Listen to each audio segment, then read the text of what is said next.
Hello everybody, welcome back to True Crime Metrix.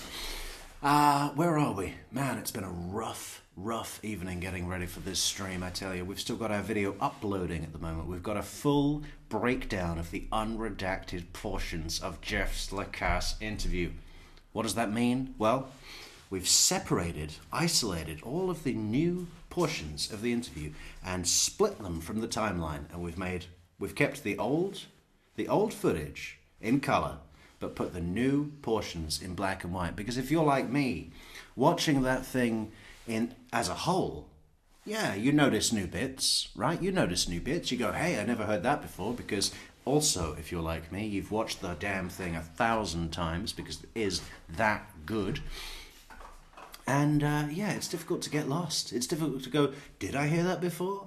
Is that new? You know, we still have people leaving in the comments. You know, obviously it's our most successful video in history on True Crime Metrix. I think we're closing in on 30,000 views. We had over 1,000 likes, which is real good. Lots of comments, lots of subscribers. Thank you. Welcome new friends and old. But yeah, it's easy to get lost, right? It's easy to get lost in the interview when you see it just all as one, because it's all mixed in, right? So what we've done is we've gone through it frame by frame by motherfucking frame, comparing it with the original, and split those new bits and isolated them into black and white footage. And when you do that, when you really go through it like we did here in the Metrix studio, you notice how much new stuff there is. And also what you notice is, why the hell was this taken out? Now, some of the stuff, the most obvious stuff in the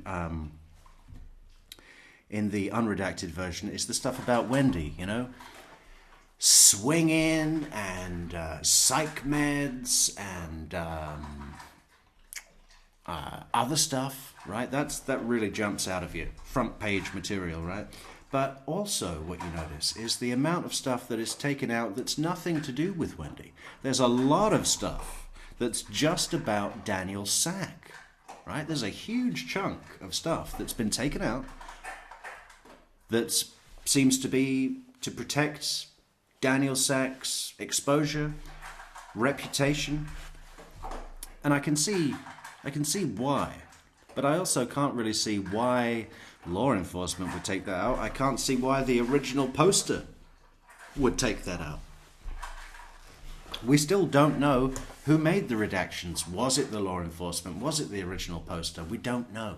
We don't have that confirmed. But what we do have confirmed is that there is a shitload of new material to go through. So what we're going to do is we're going to watch the whole thing again, break it down like we always do on this show, but on those special portions, on those black and white portions, on those redacted portions that have now been released by the True Crime Metrix team.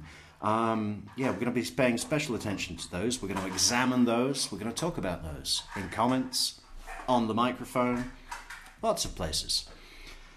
But I still have that uploading at the moment. It's just processing. So I thought we'd start off tonight's show with a little look at Wendi Adelson's childhood home in Coral Springs, Florida. Now, this is the home where all of the Adelson children, Rob, Charlie, and Wendi, grew up and started their lives with Donna and Harvey, right?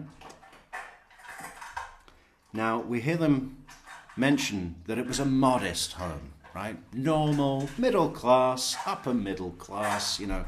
To me, when Charlie Adelson says we were upper middle class, that means we were a fraction below the top 1%. Can you hear that crunchy munchy?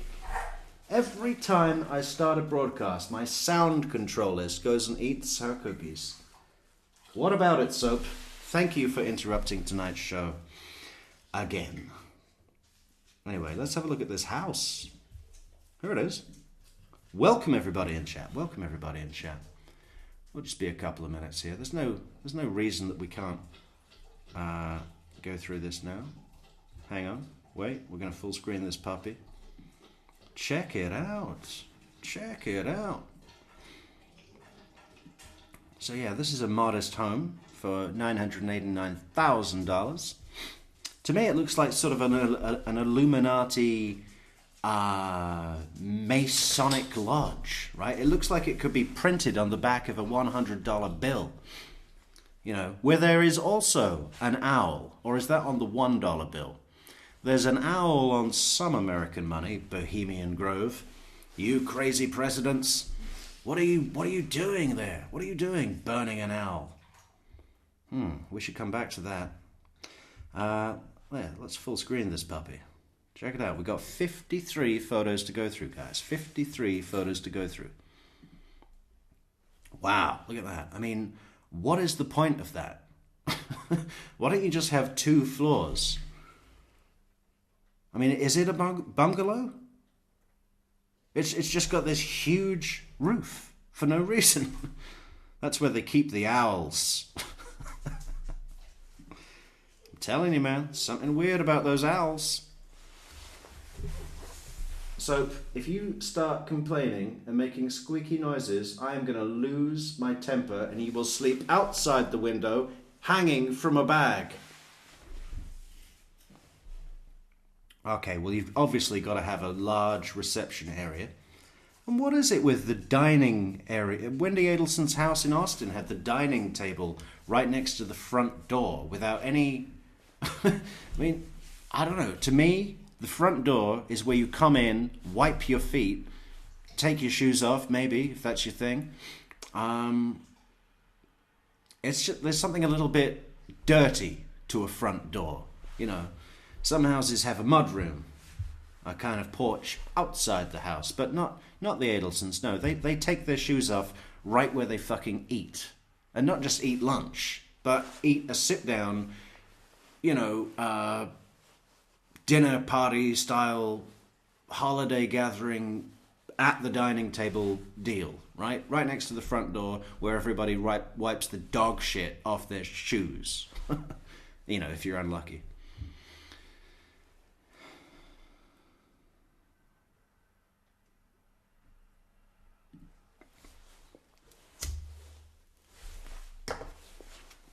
Hey, I think I saw this room in Weekend at Bernie's.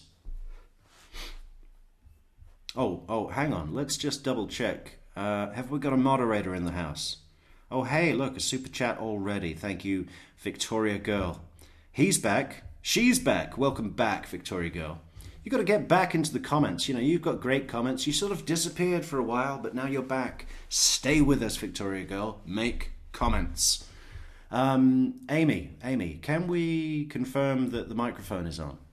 Or anybody, it doesn't have to be a moderator. Just tell me if you can hear me. It's been a nightmare getting ready for this stream. And I didn't know that I was already late. And then I realized that it was daylight saving time in the US. So we're an extra hour later than late. I mean, fucking hell. Why do you have the daylight saving time so early? Yes, it is. I assume the microphone. Thank you. Okay, let's go through this puppy.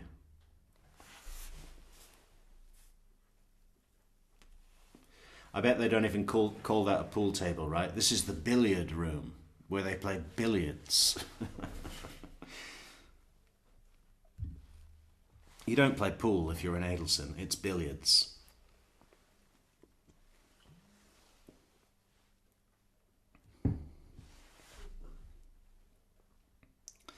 I've never really liked the idea of living in a bungalow. I don't think I like to sleep upstairs, you know. It's just something weird about people walking by your bedroom. Now, is this kitchen big enough? That's the thing. Remember, this is a modest house, guys, okay? What's our rule? The sink, cooker, fridge triangle. That's the rule in the Metrix kitchen layout. It's okay. It's not bad. Okay, this is what is this? This is Harvey Adelson's wank cave. I can smell the masturbation through this photo.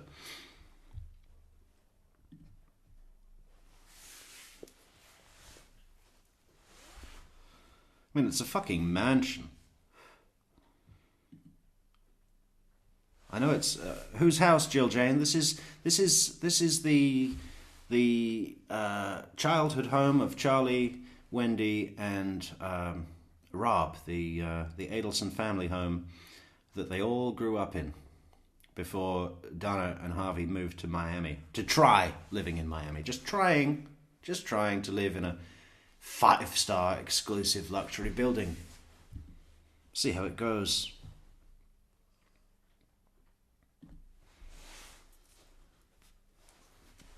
I guess that's the master bedroom. I guess we've got an ensuite there and a walk-in closet.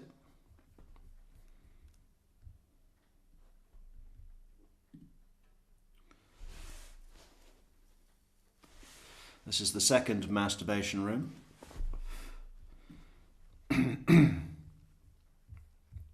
A black bathtub. I never really understood that either. I saw a video of a cruise ship the other day. Well, not really a cruise ship. Not a cruise ship. A yacht, a luxury yacht, $25 million yacht, which isn't that much. I mean, in fact, they go into the hundreds of millions and billions, don't they? I mean, it's crazy. But they had a see-through bathtub. Who the fuck wants that? Hey, what was that? I think we have a coffee. From Amy. 16 coffees? Whoa. Thank you for working so hard. Oh, we got to read that. Thank you, Amy. Thank you, Amy. Wow. It says, thank you for working so hard and letting me contribute behind the scenes. Thank you for contributing behind the scenes, Amy. That is appreciated more than you will ever know. Yeah, thank you for the coffees, Amy. Good move.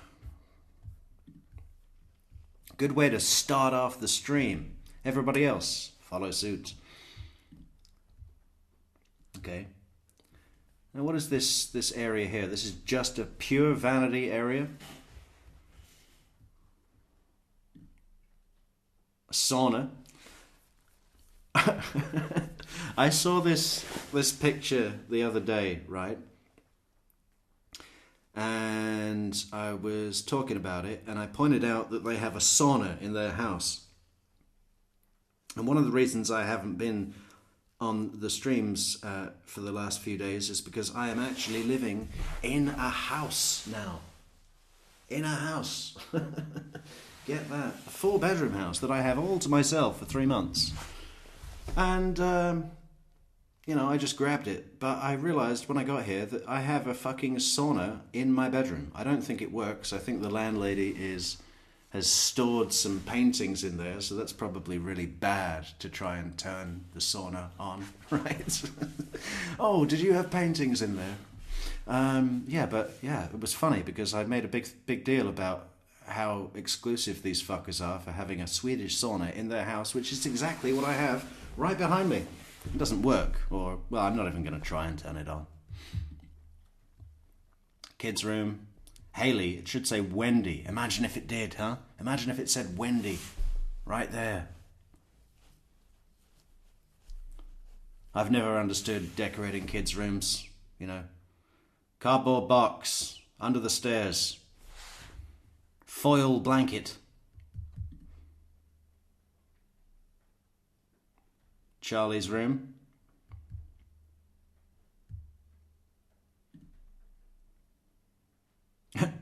What is this? The fucking, this is like a Las Vegas casino security. They're watching the blackjack tables on these monitors. Okay, shower curtains go inside the bathtub, you fucking divs. Otherwise the water all goes on the floor. And I know it's just a picture, they're not actually using the shower, but that bothers me. Right? The shower curtain goes inside the bathtub.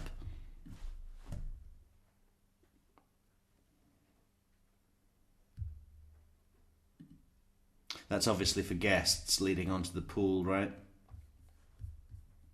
No pissing in the pool. I bet they still do.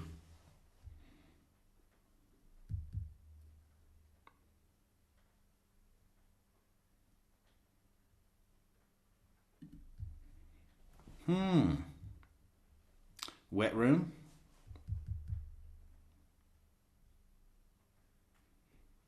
I wonder where they keep the roll of toilet paper, because the proximity to the shower, it's going to get damp. It's going to get damp and then it's going to stick together. It's going to be a nightmare. It's going to be a nightmare.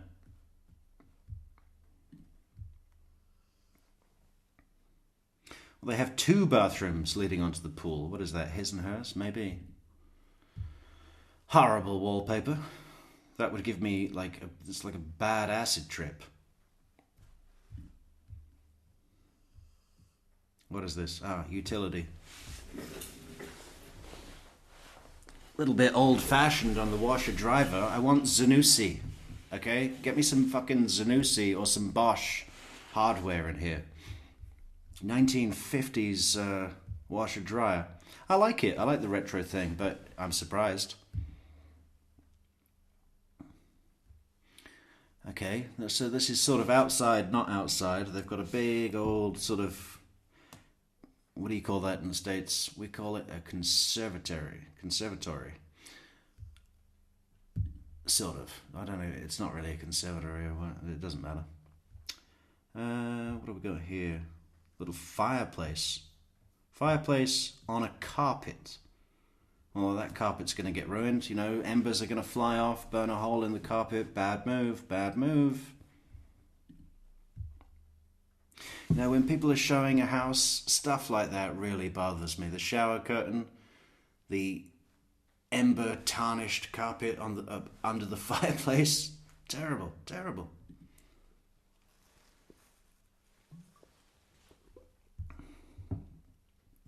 Do I like this swimming pool? Yeah. I've seen worse.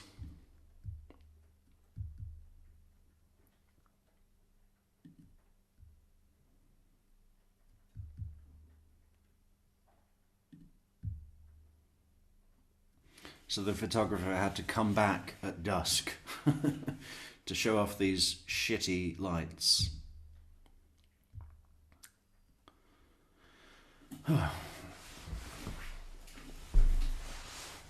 It's like a Home Depot Christmas display.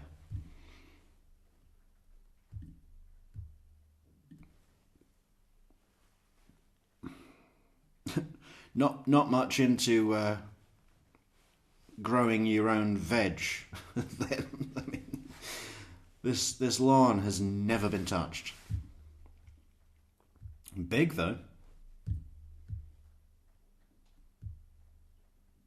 What's that? What's that box? Okay, yeah, never touched that lawn. Okay, from above. You know there's a secret room in this roof somewhere where they keep the owls. Masonic Lodge.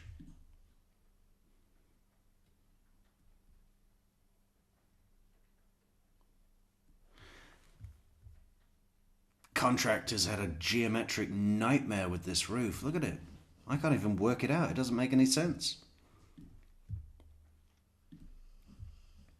So that's the spot. So this is where Charlie and Wendy would be taken to school in the morning, I suppose. And, you know. And I've never liked this thing of a little cul-de-sac with a roundabout in the middle. You know, just really on top of those neighbors. I want passing traffic or no traffic at all, you know? Not this locked in thing. You're always pressured to say hello in the morning. Fuck that. Almost done, guys, and then we're going to get to the meat and bones of tonight's show. Don't worry, don't worry. So that's the spot there.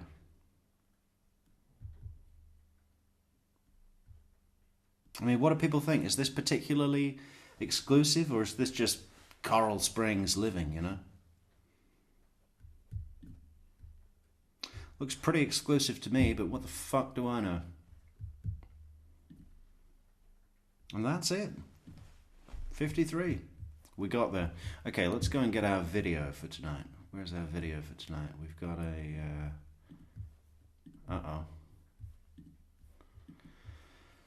Uh-oh. 10 minutes left. Shit. Let's see if that's a lie. Yeah, we've got it, don't worry.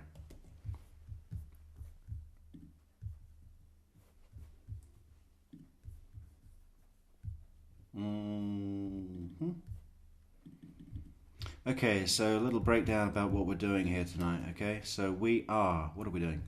Hang on. I got a couple of notes here. So number one is we're going to be looking at the isolated portions of the Jeff Lacasse interview. Much easier to pick apart the new details when we see them in isolation, that we've split apart for you and put it very obvious so we can tell what is new and what is old. Okay, that's number one. That's the main thing we're doing. We're also going to be running through just the general tone of Jeff's interview, because every single time we watch it, we pick up something new, right? Every single time. I'm sure everybody's the same.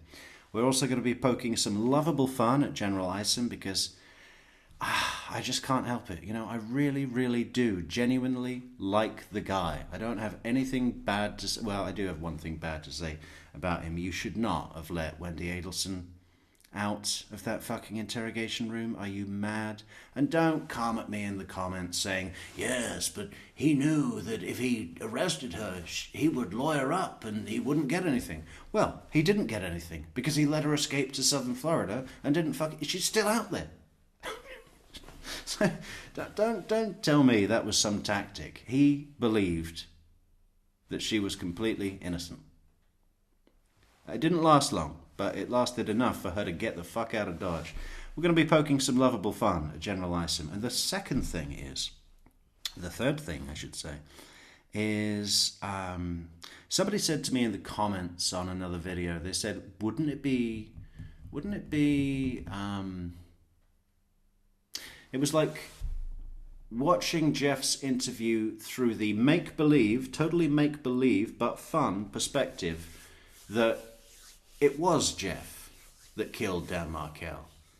And in his interview, he's doing a full, long con job on the police to point, to set up the Adelsons. The Adelsons were scot-free. It was all Jeff. Jeff is a criminal mastermind. And when you listen to Jeff talk, I mean, if you just look at it through that lens, that make-believe fantasy lens, it's not true, but it is just fun to imagine watching that movie. Oh, yeah, so those are the kind of things that we're doing with the video today. Anyway, let's play this fucker.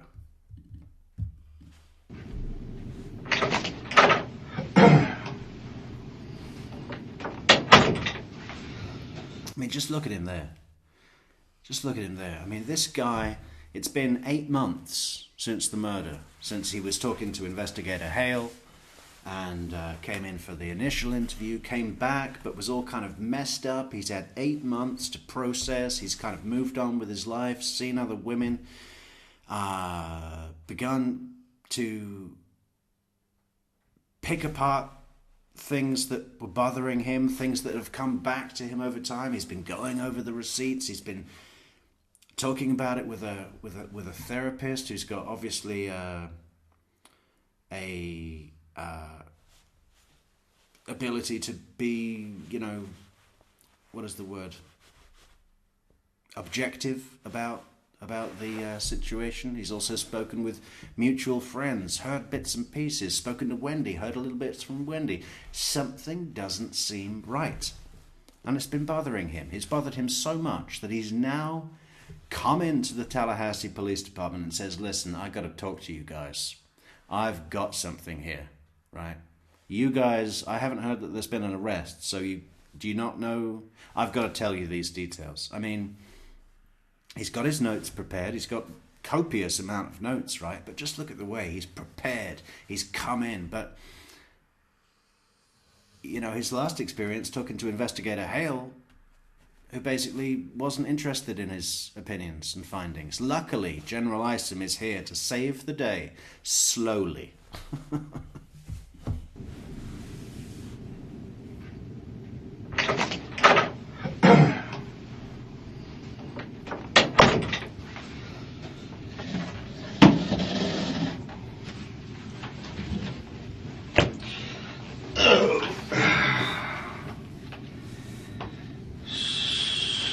So, it was Jeffrey or Jeff? Jeffrey. J-E. R-E-Y. J-F-F-R-E-Y. And it's L-A-C. A-S-S-E. Let me get your date of birth, Jeff. Sure, 10/18/71. I really want to collect a clip show video of every time General Isom spells out a word or counts. It happens a lot.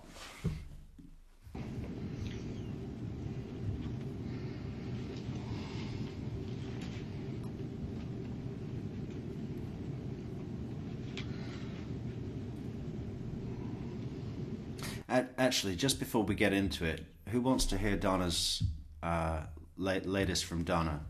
Handwritten from the horse herself. It's lengthy. This is from the... it was just the other day. I don't have the date, but it's definitely after her petition to be for pre-trial release was denied, and the motion to preclude the hot mic phone call about them fleeing to Vietnam. It's after those things, right? So her dreams have been crushed. Let me just see here. I'll read this out.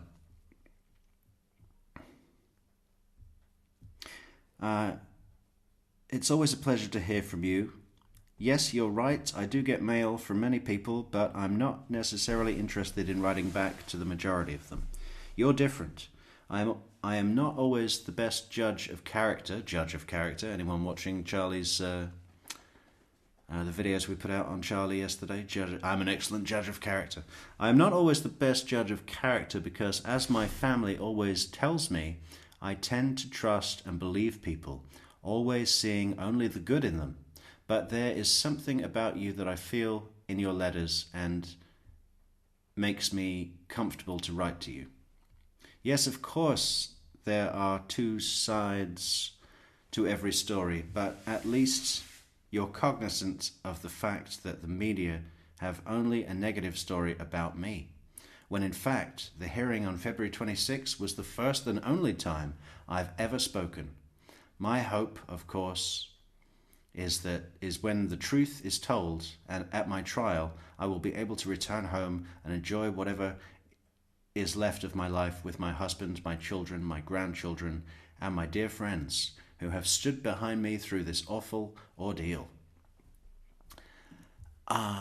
You asked about the amazing relationship my husband and I have.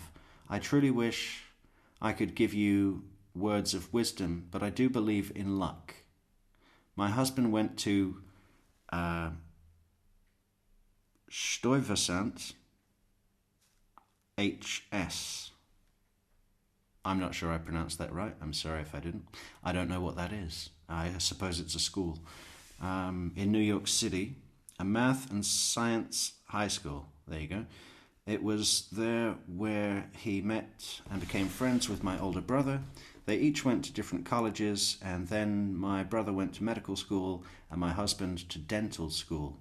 While they were waiting to start their internship programs, they got together to play tennis. It was then that I met Harvey, and I think the stars were just perfectly aligned that day. I was enamored with him not only for his good looks, which didn't hurt, but for his fabulous sense of humor. Looks can fade through the years, but his sense of humor has always kept me laughing.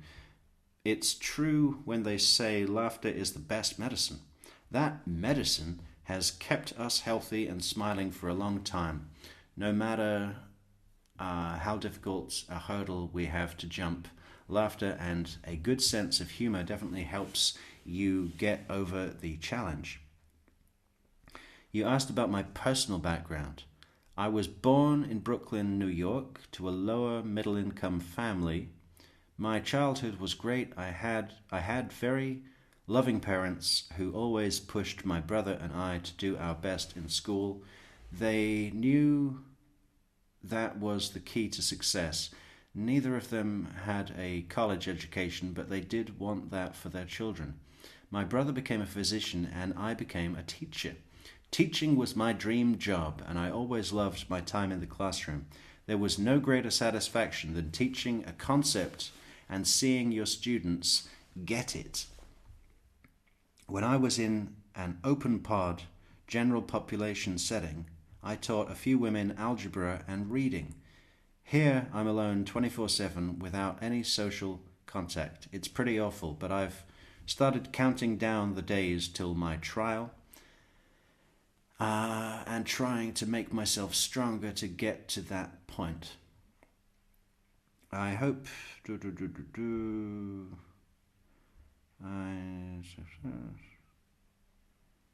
And the rest is just... Even in this depressing environment, that's what I try to do every day. It definitely helps. Take care of yourself, Donna.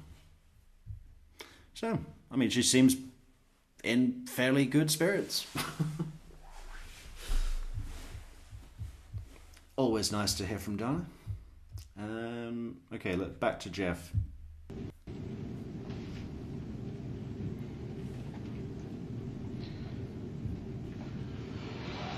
Okay. So what's up? Corey said, and we talked on the phone a little bit that you want to do. And you can start at the very beginning, however you want to do it. I got some notes. Do you mind that? No, absolutely not. I don't want to forget stuff, so I've been writing stuff down the last few months. So that we might end up in well, here's the thing, and just to give you the broad overview quickly. I felt like when I first talked to Investigator Hale, I was shattered. I mean, you can imagine, you see violent crime all the time. So I think he saw a lot of noise, and a lot of the stuff I told him, but I don't know how it came across. The last couple of meetings we had, he seemed to think I was a disgruntled ex-boyfriend that got my heart broken, and that's why I was upset. And there was some truth to that. I was upset. But over time, I've got some clarity on some things. So I guess I'll just give you my overall impression. And just want to tell you things I saw with my own two eyes that were very suspicious to me that I didn't feel really heard previously. Or maybe they were heard and not seen as credible, I don't know. But just so you get the context for it, as far as the relationship stuff, that sucked. But, you know, that last 3-4 months, I moved on with my life, you know. Actually, her moving away was the best thing that ever happened to me in terms of my personal life. It was a bad relationship. So this isn't any animosity towards her for being an unfaithful girlfriend. This is more deeply concerning stuff about someone getting killed. So I started dating Wendi in fall of 2013. We had mutual friends, because a lot of our friends are in the Jewish community at the School of Social Work. So we both talked to a lot of the same people, you know, throughout the investigation. Your name came up a couple times. You talked to who? Who'd you talk to? Well, like the Gamoris, the Epsteins, the Cohens. There's just a lot of mutual. My dissertation chair, I got my PhD here and I came back. My dissertation chair, like the Markel and Adelson would have they go to my mentor's house for Jewish holidays, things like that. So we met us through a mutual friend. It was kind of a natural thing. Only two single people in town, both academics, etc. You and Wendi? Yeah, me and Wendi. And who was the... You see what I mean? Why would this portion be cut out? Okay, he's mentioned the Demores and the Cohens and the Epsteins. Okay. I mean, we've heard some stuff about them on that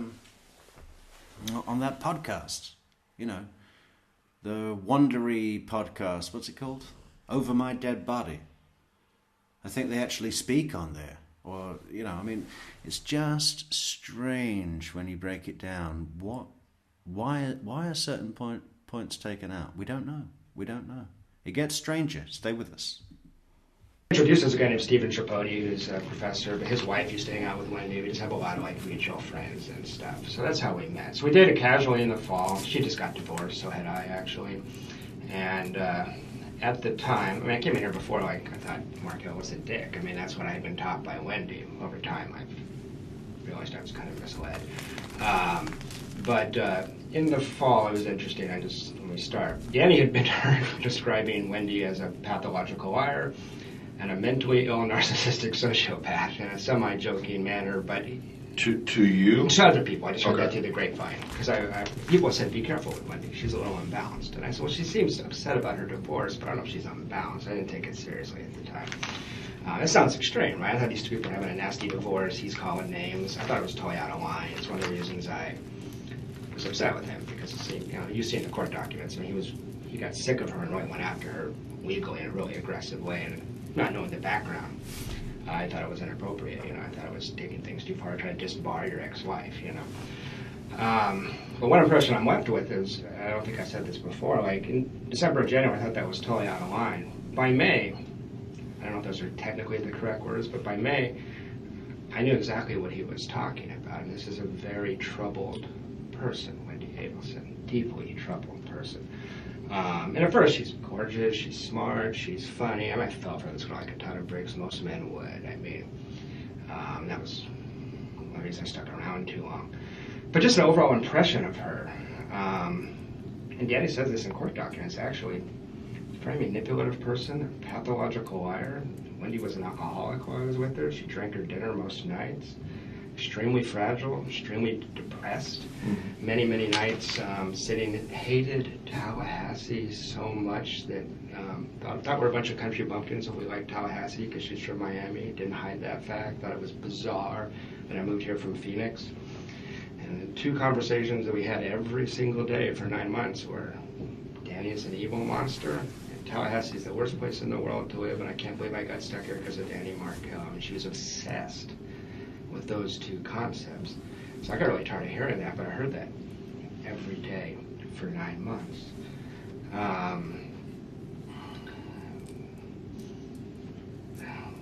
Wendy's very manipulative in that she plays the victim very, very easily. Whenever we got into a confrontation, she'd pour me.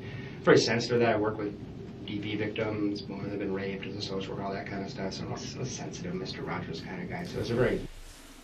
C. Malone is says that Isom is like, I drink my lunch every day. Yeah, but that may be true, C. Malone, but the lunch that Isom is drinking is a gallon of chocolate milk at his desk, right? Just from a bucket. Just a bucket of chocolate milk on his desk, topped off with yesterday's melted down mud pie. No straw, nothing, no napkins. Melted fudge all over the computer. Easy way to manipulate me, or Markel, for that matter. But she just wasn't stable, even in the fall, and able to cover it up here or there. One of these people, the first 100 hours you spend with her, you think she's amazing. 101 on, you're like, shit, what did I get myself into here? This person's kind of crazy. You talk a little fast for me. I'm sorry. 100 hours? Yeah, first 100 hours you think she's amazing. Then after that, wait a second, there's some tremendous flaws here. So she puts up a very good public face as this accomplished, beautiful, smart, funny woman. I was with her 4 or 5 nights a week for 7 or 8 months total, I would say. More in the spring than the fall. And she was deeply troubled. She was on psychiatric medications, and in March she decided to come off of those. March of 14? March of 14. Spring break, Immokalee, actually. That's when she went off them. Okay, so this is, if you're just joining us, the black and white portions of the video are the redacted portions that are newly released by True Crime Metrix. And, here we've got the psychiatric medications that her dad was prescribing. I mean, I don't know if they're I don't know if it's explicitly said that they're antipsychotic or just antidepressants. I guess both of those would fall into the category of, what did he say? Psychiatric medications. But yeah, let's see what he said. What else he says. And this will make sense to why this matters. I don't want to give you BS or all the information, but she's already a sensitive person, so much that, I mean, you couldn't say to her, like, hey, I'd appreciate it if you'd be a little more considerate to me. You're being kind of, you know, she'd break down crying for 2 hours. She would throw a tantrum. I've never seen anything like it. Anybody I've ever dated, I've dated some pretty crazy women. So, but then when she went up there, SSRIs, it went from being fragile to being, I mean, she had no resilience. She would just melt down in an absolute second. For over what? Anything. Any kind of criticism. Oh, if you had given her criticism. Or anybody did. Anything negative. I mean, I've seen her lose her shit over... Can we work out a way to publicly criticize Wendi Adelson, either outside the courthouse or before we go into the actual courtroom? You know, I don't want to be held in contempt, but, you know, surely freedom of speech would allow us to build an effigy or hold up a big sign with your shoes are fucking ugly, something like that. You know, cake going bad in the oven, and she's devastated for 6 hours. This was in the spring. So this was like the state she was in as we approached the time of the crime. Yeah, but, I mean, to be fair, that would also drive Judge Everett to breaking point if a cake went bad in the oven. You know, I mean, he'd be crying for a full weekend if a cake went bad in the oven. So I'll skip the whole thing where we date the first 6 months. It was, you know, she played hard to get. I chased her. And eventually she agreed to be my girlfriend. But we go to spring break, and she starts coming off the SSRIs. Things start getting pretty weird in terms of, we had a couple, first time we spent a week together, you know how that is. Of course, you're going to have a minor thing. You're going to find out who this person really is, you know. And she just found it devastating. And a couple of times I called her. She's very narcissistic. And a couple of times, like, you know, I'm here too. You know, just basic stuff like that. But she would just lose her mind over that kind of stuff. So if I just fast forward to spring break on, so I can skip all my bullshit and just tell you what's pertinent to the crime, I think. She starts coming off those SSRIs March 12th or 13th. March 12th? 12th or 13th is when she started. So that was spring break, like almost a year ago. Of 2014. And SRIs stands for what? Serotonin something inhibitor? Or what is it? Somebody tell me. What's SRIs? Yeah, 2014 exactly. Okay. Okay. So March 12th and 13th. Happy pills, basically. Happy pills, right? Antidepressants. 13th, y'all in Immokalee? Yeah, that week we're in Immokalee. And that's for this retreat for students? Alternative spring break, yes. Yes, sir. And you traveled with, you took her with you? She took me with her, actually, yeah. Yeah, it was her, it was a law school thing, and I just went along to help her out. Oh, I thought it was, because you're in social work. Yeah, but it's actually a law thing. They just wanted to bring a social work prof, and I was one, so we went. So. Okay, so these students that are going to this alternative spring break are law students. They were. And some med students, yeah. So exactly. But one of the reasons I went with her is she's very childlike, very much like a 13-year-old girl. I don't know if she could have handled it on her own. I had to do an awful lot of things for her. Her parents, if you investigated, you've probably seen them. I mean, she needs to be taken care of. She's such a fragile person. When she would travel to Miami, her mom would drive or fly up here and then go down with her every single time. And she didn't travel on her own? No. It was real weird. And at first I thought, what overbearing parents. And then over time I'm like, oh, I don't want to let her go on spring break by herself either. She's won't be able to handle it. She'll lose her shit, you know. So February, March, yeah, I think she was cheating on me, all kinds of stuff like that. But that's pretty. This is that other Daniel guy. Daniel Sack, yeah. Among others. I think there's I'll get to that in a minute. There's I think a long list, and I don't know how many of them you guys have considered. But as far as seeing stuff pertinent to the crime, I met her brother Charlie when I was down there in Miami for Immokalee. You may recall that I said I found him to be a very strange person, very aggressive. verbally. He takes sex tourism trips to South America to have sex with underage prostitutes. Wait a minute, back up a second. Yeah, he takes sex tourism trips to South America to have sex with underage prostitutes. Sex tourism? Yeah, okay. Yeah, South America. I'm kind of a sheltered guy. Well, I was shocked not only that he would tell people he did that, but that he would tell his younger sister. That was strange to me. Very odd. And there's this odd dynamic between them. The whole family is real weird. Most people that spend time with them say this is, social workers might consider incest in this family. Is there violence in this family? Something's up with this family.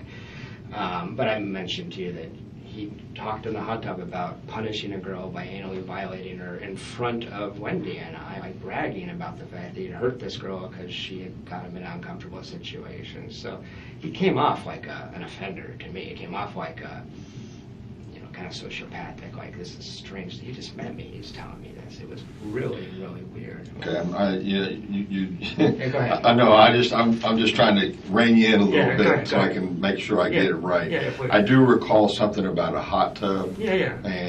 But I think it may have been something I read from Corey Hale's report. It might have been. Yeah, I talked to him. But are you saying you're in the hot tub after the Immokalee retreat? Exactly. We went from Immokalee to Miami and hung out with their brother. Okay.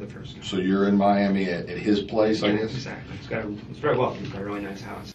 Leslie says the fact these videos were redacted to cover for Wendi, was it Meg's? Why?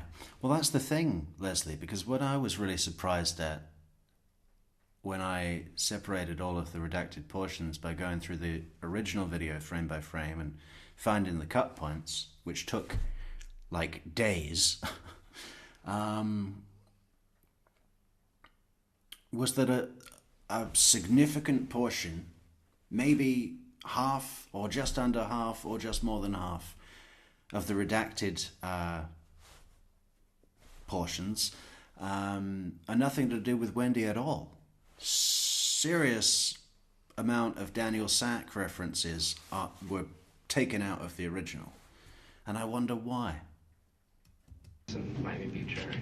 Miami Beach. Yeah. Okay, so you're there and you're in the hot tub. Yeah. She's in the hot tub. Yeah. And the brother Charlie's in the hot tub. Yeah.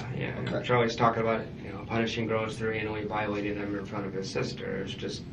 Is it braggadocious? Yeah. Like she got him punched out at a wedding. He had a Korean girlfriend that brought him as the only white guy to 400 Korean people and just him. Some of the men took offense and he got punched out. Charlie did. Yeah. So the way he handled that was to anally violate her and then brag about it the next day. I mean, it was really, really weird. That had happened the day before y'all got in the hot tub? No, I misspoke there. It was pretty recent. It wasn't that day, but okay. It was last month, the last couple of weeks, something like that. So he goes to a Korean wedding as the only Anglo. Yeah, exactly. And some men took offense because he was a date for one of the Korean girls that was at the wedding? Exactly. And he got punched. And he probably opened his mouth or something. He says he got sucker punched, but I don't know. Okay, so he gets... And so his way of getting retribution is the girl that brought him to the wedding is to rape her? Or not rape. It wasn't rape. It was consensual sex. But he was bragging about the fact that he made it hurt a lot and that kind of stuff. Oh, okay. And that was just... And that was anal penetration Yeah. he's bragging about. And it was 20 minutes after I met him. I got you. So I'm just like, this is not normal. This is strange. Guys will talk to their guy friends. Although I've never said anything like that. I would never want to hurt a woman. It's, right. So it's... so it just struck me as very, very odd. So fast forward to April, she's coming off the SSRIs, her behavior is... Coming what? Coming off the antidepressants. Okay. So I study that. That's my area. I study psychiatric medications. Right. So I just got to be able to explain it. If this ever goes anywhere else, I got to be explained so I understand it and the lay person can understand. I understand. So yeah, she's coming off psych meds, but she's doing that against my advice. Not with the help of a clinician. You're supposed to go to a doctor, have him help you get off. She did not do that. And she was dropping her dosage very, very rapidly, which is usually recommended to take some time and go slow. She was on a very high dose of Lexapro, like double the normal dose.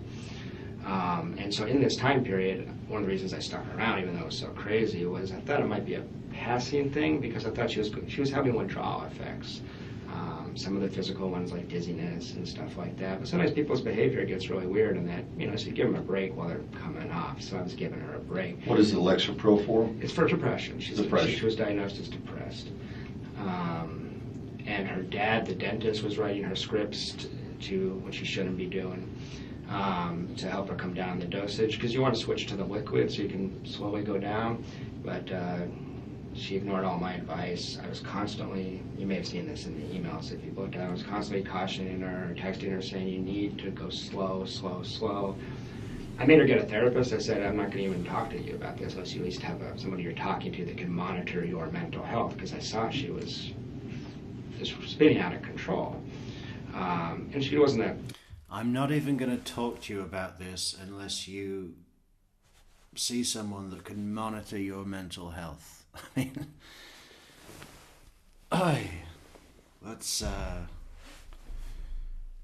that's a clue, Jeff. It's not going well. Control to begin with, but it was getting worse. Her drinking was really increasing in April, and she had times where she's just losing her mind. I mean, with the kids in the house, drinking a bottle and a half of wine by herself, falling down in the bathroom, bruises. I flew to a trip to Chicago. When I came back, I had to go right from the airport to the house because she was just doing so poorly. So she was just not well. Fast forward to May, we have that incident in the coffee shop that we discussed, that Officer Hale and you were, I assume that's one of the reasons you guys were interested in talking to me in the first place. But just to remind you, I just walked into All Saints Coffee and there's my girlfriend with another guy. There's no stalking, and she knew that. But there's been no complaint of stalking against you? There has been informally. She tells people this. Yeah, so, but I'm saying there's no... Oh, no formal legal... You shouldn't have been contacted from anybody from this department never, for a never. complaint about it? No, never. I'm not worried about that. I mean, I didn't bring an attorney because I didn't do anything. Right. I'm not worried about it. But that was a big deal in our relationship. And, right, because you see her there and she's with this guy and... Yeah. And you don't know who the guy is. Maybe I got that wrong. You knew that she was seeing a guy? That's one of the things that concerned me, is that she would bring him up from time to time. And there was other signs. I mean, there's, I think, 5 to 10 other men. I was in denial about it in this time period. That's not a crime, obviously. But she's very impulsive, very erratic, doesn't think things through. She will do them and then worry about the consequences later. She was remarkably sloppy about cheating on me in terms of, well, that's what was interesting.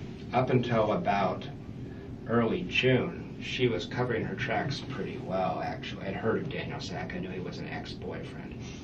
But after that fight, we had not a huge fight, we had a mild fight about that. And things started to get really, really strange. And this is what I think I had a hard time getting across to Investigator Hale.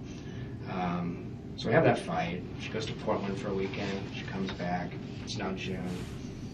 In June, I was walking around saying to all my friends, I don't know what is going on. Something is going on. We had that very frank talk about that and decided to stay together. She said, it's one guy. He's gone. He literally moved out of the area, as you probably know. So Sack, yeah. So I said, okay. One thing about Wendi is she's very... Sack. Who's in the sack with Daniel Sack? This is where I worry about the crime. She's very easily influenced. She doesn't have much of a sense of self. And when she was with Danny, she kind of became Danny's extension of Danny, attached herself to him. She didn't attach herself to Sack. He was into polyamory and having multiple partners. He's bisexual. I mean, so she started doing all this crazy. Daniel Sack is into polyamory, having multiple partners. He's bisexual. Well, it is 2025. Stuff. Sack was encouraging her, from what she said, to have sex with lots of people, not just him. I worry about her. So I've just seen her, and doesn't want to be controlled, but she does want to be controlled. I mean, she into a lot of sex stuff and things where she wants to be told what to do. And one of the things I worry about is that somebody came up with this idea and she went along with it because she doesn't know how to say no. Yeah, but Jeff, you're missing something big there. The term is she bottoms from the top, right? She actually is in control by telling you to take control, right? That's pretty common in neurodivergent. What do you call it? You get the idea.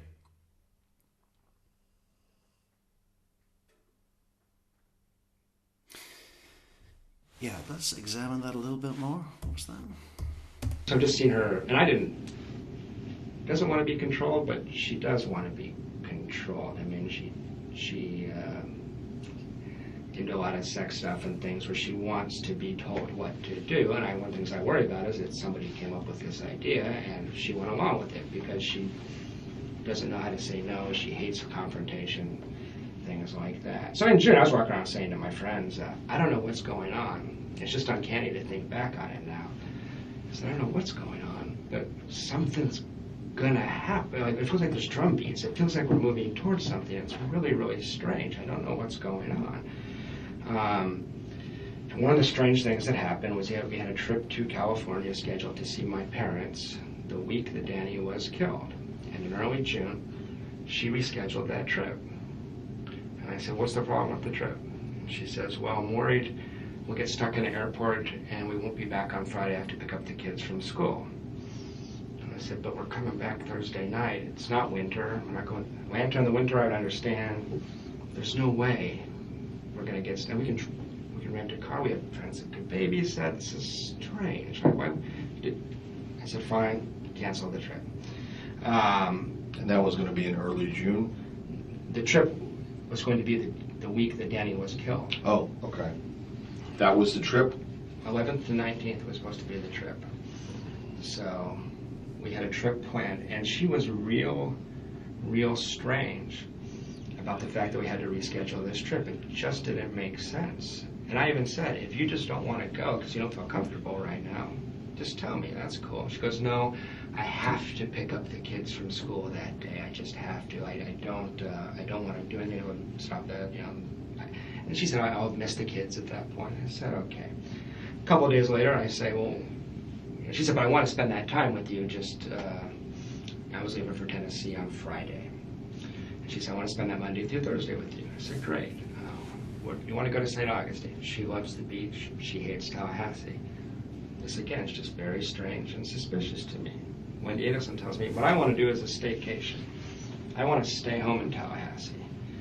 I said, you want to stay in Tallahassee the hottest week of the year? He goes, yeah, we'll go to Tom Brown Park, we'll do this. I said, you hate it here. I'm offering to take you away. Why wouldn't you? It's just really strange at the time. I remember saying to my friends, like, Wendi wants... People laughed. I said, Wendi says she wants to stay in Tallahassee. Like, she leaves town. Sure, every chance she gets, she leaves town. Why would she want to stay? I said, I don't know. I have no idea. I finally managed to convince her to do a trip to St. Augustine, but we had to schedule it so that we were back basically by the time of the shooting. So that was just strange. It was peculiar at the time.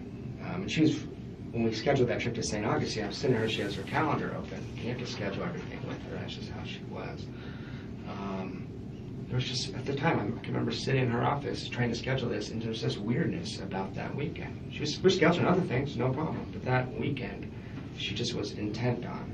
That day meant something to me before Danny was shot. Like, there's something weird about that week. I don't know what it is, but there's something weird about that week. If we keep going through June, other things I noticed in June that were really crazy. Let me back up a second please, so I get this right. Yeah. July 11th through 19th, you're supposed to go to California. Yeah. Leave on the 11th, come back on the 19th. I can look it up for you. It might be 12th to 19th, but it was the week that Danny was shot. Yes. Okay. Yes. So when is she saying, I can't do it? What date? What date are we talking about when she's telling you I can't do it? Early June. I can pull up exactly. Early June. Early June, yeah. So you're supposed to go to California with her, just you two. We have plane tickets purchased. And she sat me down, I think it was June 5th or 7th. I will find out for you if you would like. Yeah. And she just said, I can't do that, and it just didn't make sense. It just didn't make any sense. So she'd already said that date was that. What's up, Leslie? Why is Metrix screen so blurry? Are we streaming on a Motorola Razr? No. What's blurry?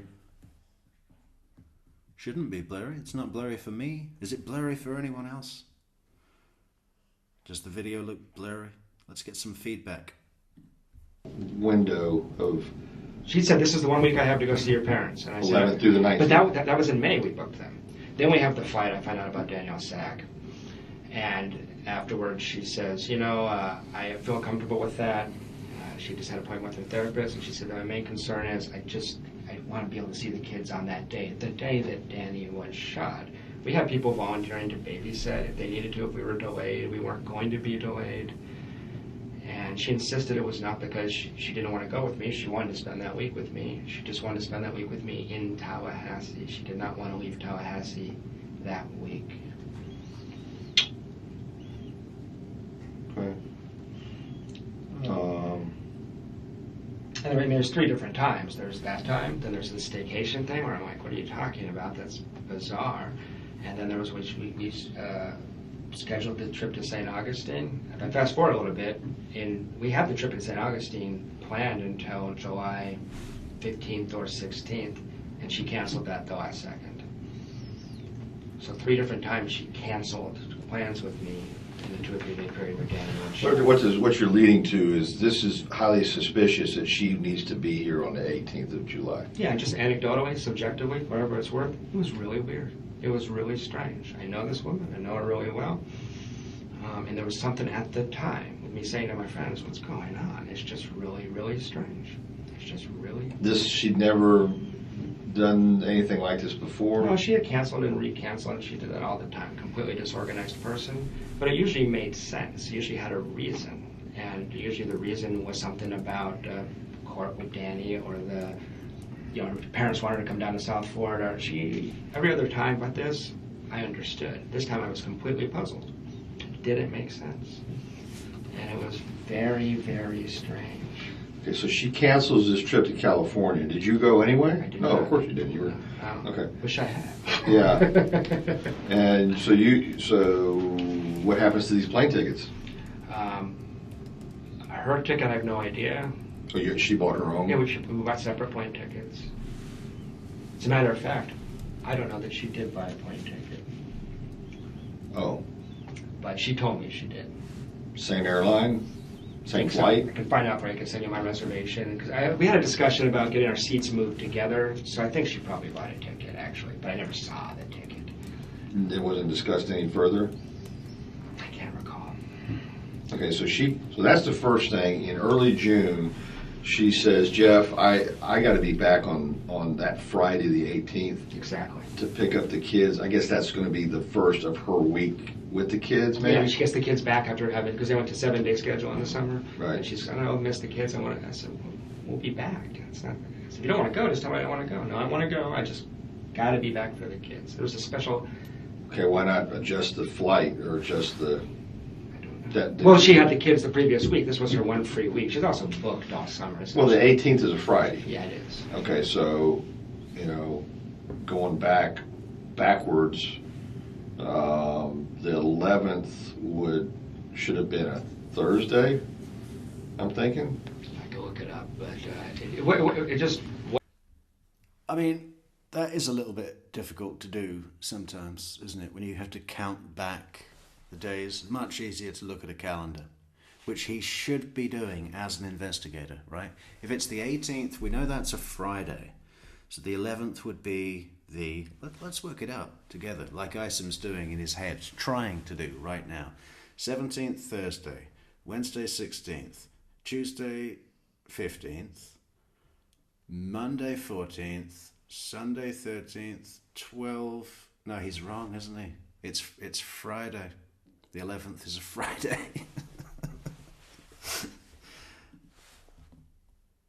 Is that right? Previous week, this was her one free week. She's also booked all summer. Well, the 18th is a Friday. Yeah, it is. Okay, so, going backwards, the 11th should have been a Thursday, I'm thinking. Wrong. The one time he actually has a guess, and it's incorrect. I can look it up, but it just wasn't. She was booked. I mean, come on, investigator. It's not all about what kind of car he drives. What kind of car does he drive?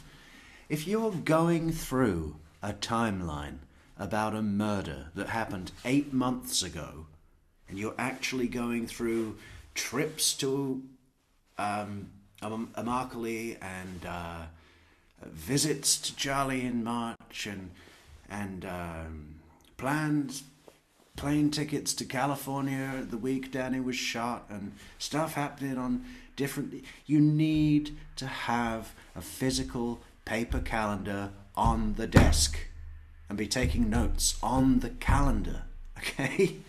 Is that so hard? Is that so hard? Booked week by week throughout the summer. She doesn't even have any school stuff, right? I mean, I don't know if you're off during that No, time. I'm completely off. She has a lot of obligations to her parents. Her parents want her down in Miami every chance she gets. All through this county, there's parents. All right, So three different occasions. This at the time, it's like, oh, what's going on with the 18th of July or the week of the 18th? What is this? I don't understand what this is. Okay, so the first thing is the California trip, and it's next. Yes. Then you want to take her to St. Augustine, She because says, you know. yeah, and she wants to stay, and that's just bizarre. But did you ever make plans to go to St. Augustine? Yeah, so a week later, again, we sat in front of the calendar, and it was really strange. There was this hesitancy about that weekend. She says, I'll go to St. Augustine, but we have to be back early on Friday. Early on Friday. Early on Friday. What does early on Friday mean? We were going to wake up and come straight back from St. Augustine, so we would have got up at 7, been here by 9 or 10. Okay. She had to pick up the kids from school until 4. It didn't make sense. Okay. So I said fine, and my thing was I was going to drop her off and then drive up to Atlanta. I was going to drop her off and go. So that was just strange. It just stuck in my head. Like, what? Because your trip to your friend up in Tennessee, what was the date you were supposed to go? I was supposed to leave at about 10 or 11 a.m. on Friday the 18th. Okay. Because I was supposed to the original trip was to go straight to Atlanta, stay the night in Atlanta, then go to Tennessee the next day. So I was supposed to leave here at 10 or 11 and get there at 4 or 5. On Friday afternoon. Friday afternoon. Yeah, Okay. that changed, but that was the original. No, because you left on Thursday. Yeah, I did. All right, well, let's jump to that so I can fill in this blank. Yeah. Why did you leave on Thursday? We'd had a huge fight in late June. I discovered some other cheating. I was very upset with her. And she had sent me we had sort of broken up, basically. But she put me on a 7-day hold. Oh, yeah. Okay, I remember that. She sent you an email or something? Exactly. So the night before, I was so upset. I was just like, fuck this, I'm going. I said, get out of town. I was upset. But that's something my friends have said to me that I've never said this, but my friends have said, Jeff, because sometimes it's hard for me to see this clearly, they can see it more clearly. Jeff, you do realize that if you left Friday at 11 a.m. for Atlanta, what this would have looked like, you would have been in custody. You're really... Oh. Okay. Now, I'm not saying that, but some of my friends, it was like a clumsy attempt to take attention off her and put it on me. I'm not saying that's true. It sounds a little far-flung to me. It sounds a little clumsy to me. But she knew exactly when I was going to leave. I'm a late riser, and she didn't know I changed my plans, obviously. So I'm glad I changed my plans. I wouldn't blame you guys for being a little more suspicious if you didn't. I mean, if I leave at 11, I don't get a flat tire. You just see me driving north 10 minutes after Danny's shot. So that looks suspicious to a lot of people. I know it makes it sound like a criminal mastermind. It may sound crazy to you, but that's what my friends say. So can I go back to the stuff in June? Absolutely, I'm sorry. You know, any questions you want to ask? And I know I talk fast, and I... Just a little faster than I'm used to. My dad's from Boston, so I'm an adopted Southerner, but I haven't slowed down yet. So in June, there was a slight chuckle of recognition there, wasn't there, General Adelson? I think General Adelson met someone from Boston once and just, immediately drove away from that person. Back to the South. These are just my impressions, but it was 5 or 6 times. He was probably there for training, cop training, and just immediately knew that it wasn't going to work out. June. I'm playing with the kids.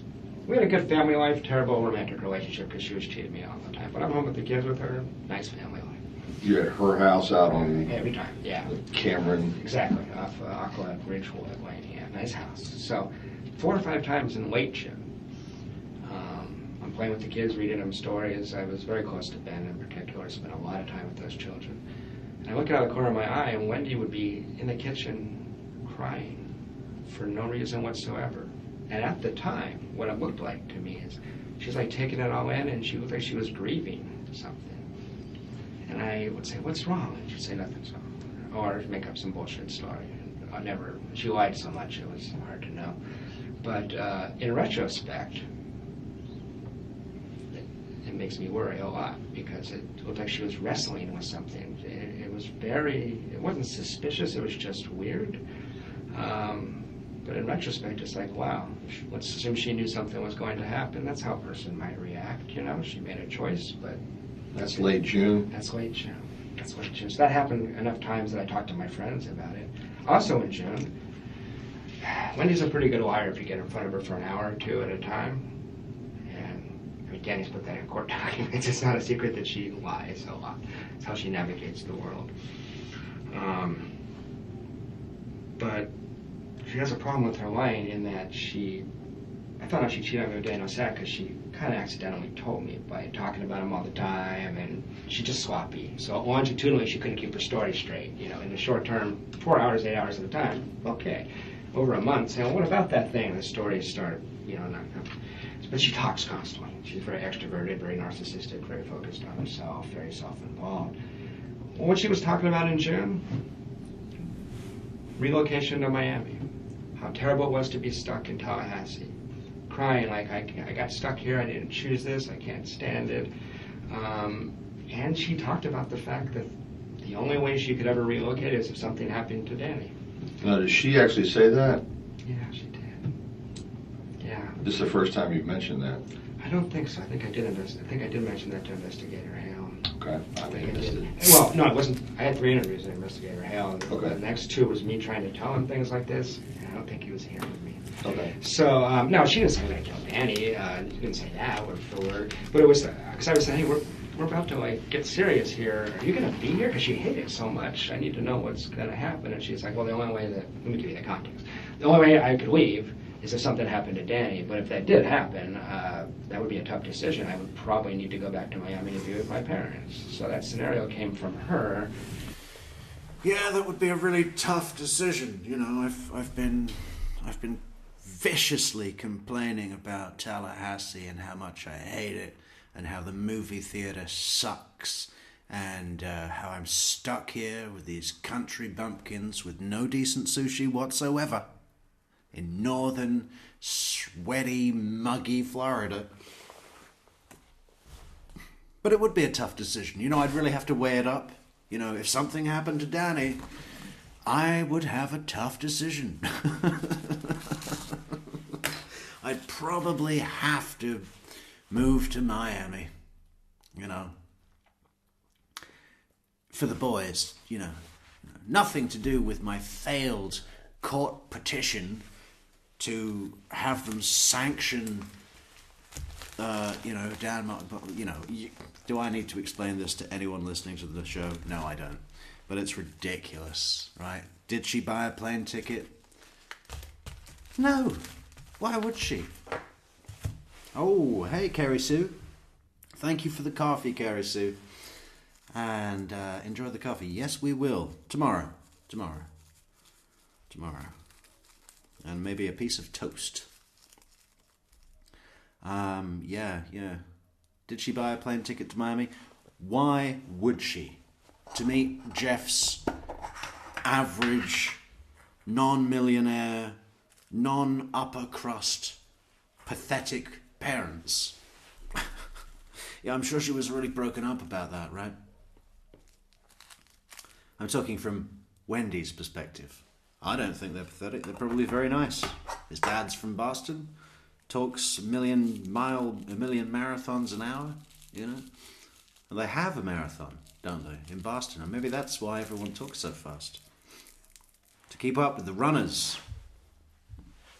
But it was a response to a question from me, so I mean, I guess I need to be fair about that one. Sure. But it was, and it's true, right? I mean, it was.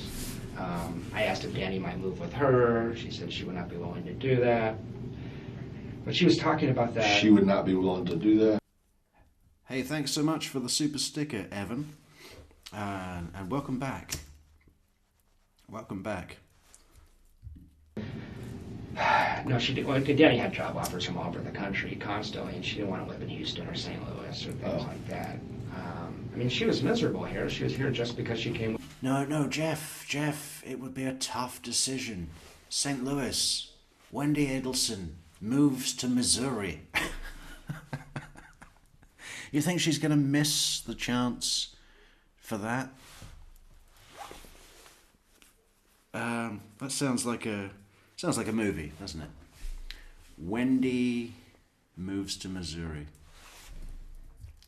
With Danny, she didn't like her job. She didn't like the area. She didn't like split custody. I don't know that people knew how upset she was. I mentioned to you before you came into the room when I said this, but this is the time period. I don't know. Yeah, Tay drinks her dinner most nights. Bottle and a half of red wine. They didn't specify a colour, but I'm telling you now, it was red. For sure.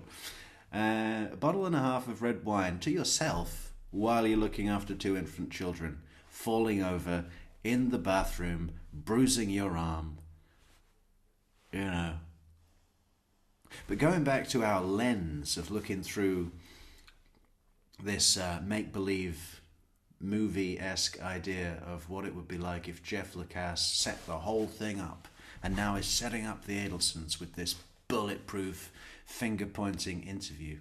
Statements like, oh, she was falling down in the shower, drunk, bruises on her arm. Imagine if it was he that caused the bruises through some domestic battery, and now he's excusing that away in this very long, painting the picture kind of way. It would be genius if that were the case. I need to speak to a director because, you know, if this is going to be a shitty-ass fucking Lifetime movie or even a Netflix deal, I'm not going to be holding my breath for the best. This needs a solid director, you know. Don't waste a story like this. Any directors out there, contact me at truecrimemetrics@gmail.com or join us on Discord and support the channel on buymeacoffee.com/truecrimemetrics. Exact day. I'm so distracted by relationship stuff, I can't quite remember it. But she told me that Charlie had looked into having Danny killed in the summer of 2013. She meant it dead serious. I wish to God I'd follow up on that. At the time, I'm trying to figure out us. And Jeff is going to crack the case for Wendi. Thanks for helping to keep this alive. You're welcome, Mary, and thank you so much for the coffee on buymeacoffee.com. Thank you, Mary. That one, Charlie's crazy, I can imagine that, but certainly he's not crazy enough to do that, so I didn't worry about it. That's your interpretation. It's not mine. No, let's back up. Yeah, go ahead. Let's get into the context of your conversation with her where that comes up about Charlie. Please. So She just, she's talking about Danny. She is completely... Where are we at? We're at her house in the living room in late June. In late June of 2013. Yeah, 2014. Yeah. I'm sorry, 2014. Yeah, late June. And you know what this might have even been? This is sometime between June 20th and the Monday before Danny was shot. Okay. And I want to say it was right before, but I don't trust my memory on that, the date. And she's talking about Danny because that's all she ever talked about. Danny wasn't a human being, he was Satan. He was what? He was Satan. Satan, Yeah. okay. And what was real strange about this was that in January, February, March, they had a lot of court stuff, and I could see why she'd be so pissed off at Danny. Danny had calmed down. He liked his new girlfriend. The judge had read him the riot act in court when they went to court the one time and told the other attorney, you need to calm your client down and stop having your client write his own legal briefs. I'm sick of reading this crap. You know, Danny was going to get his butt handed to him by the court, and Wendi was going to have to concede a couple things, but she was going to win, everybody thought. And he had calmed down. He really had. So I was trying to say, maybe we could talk about Danny a little less. Danny's chill. Danny's happy with Amy. This is good. This is good for us, you know? And I was starting to see Danny a little more realistically at that point. So she's in the middle of these conversations where she's just ranting and raving about Danny. Very angry with Danny. She's very sensitive, and worst thing you could do for Wendi is point out that she's not perfect. And that's what Danny represented to her is, he said, you're a liar. You know, things like that. Anyway, she just comes out of the blue, and I said, well, I just wish something, I can't remember exactly what I said, but I was like, you know, this isn't going to ever be fixed in the way you want it. This is, you're linked to this man for your life. You know, there's no fix for this, but you have to fix what you think and feel. And she said, well, you know, Charlie did look into having him killed last summer. He said it would cost about $15,000. $15,000? That's right. Seems cheap to me, but you would know better than I. And It's, I want to make sure I understand this completely. Please. So, June, what was the date? Between June 20th and March 14th, let's say. I think it's probably, I think it's closer to July, between June 20th and July 14th. I think it's closer to July 14th. Okay. She says, you know, Charlie did actually look into having him killed last summer. And he was told it would cost $15,000.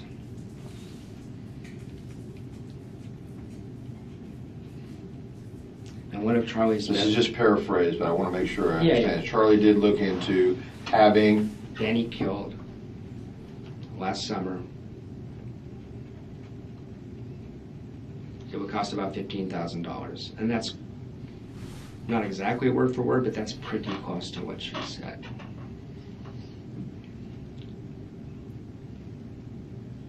I wish to God I had followed up. But how do you respond to that? What do you say? What did you say? I changed the subject to us. I was interested in working our relationship out. Did she ever bring that up again? No. Never again.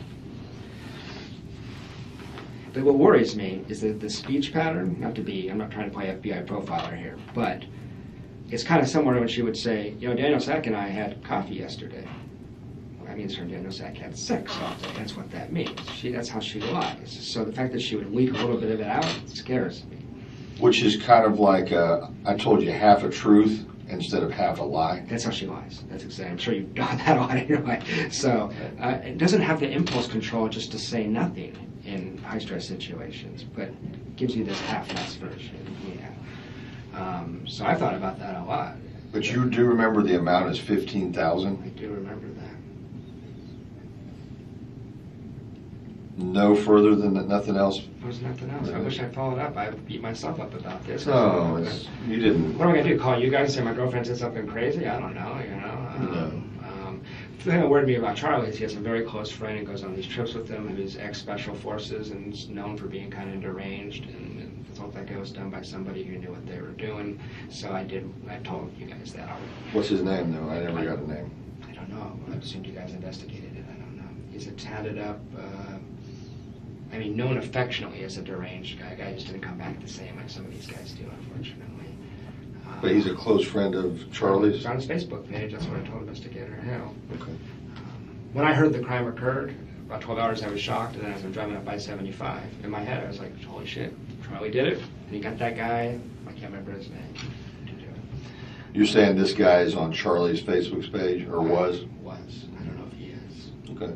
These are really smart people. I wouldn't be Facebook friends with them anymore if any of this is true.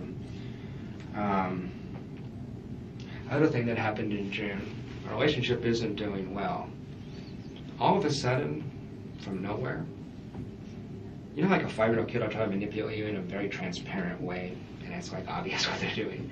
She started doing that kind of stuff. I got the sense we weren't going to make it. It was obvious to me, and I never going to trust her again. All of a sudden, she throws me the world, and I thought at the time, I said to my friends,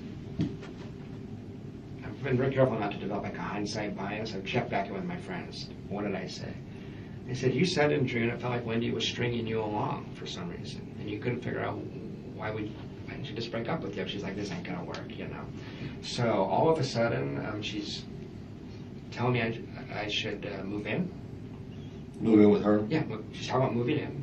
And I wanted a family so bad. She knew that. She manipulated me with the kids constantly. She said the kids should start calling you daddy.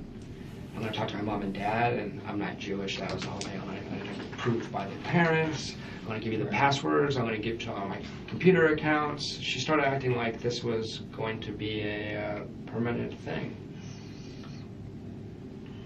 I'm sorry. Yeah, that's okay. I can give you a second. I have to respond to this I understand. right now. I understand.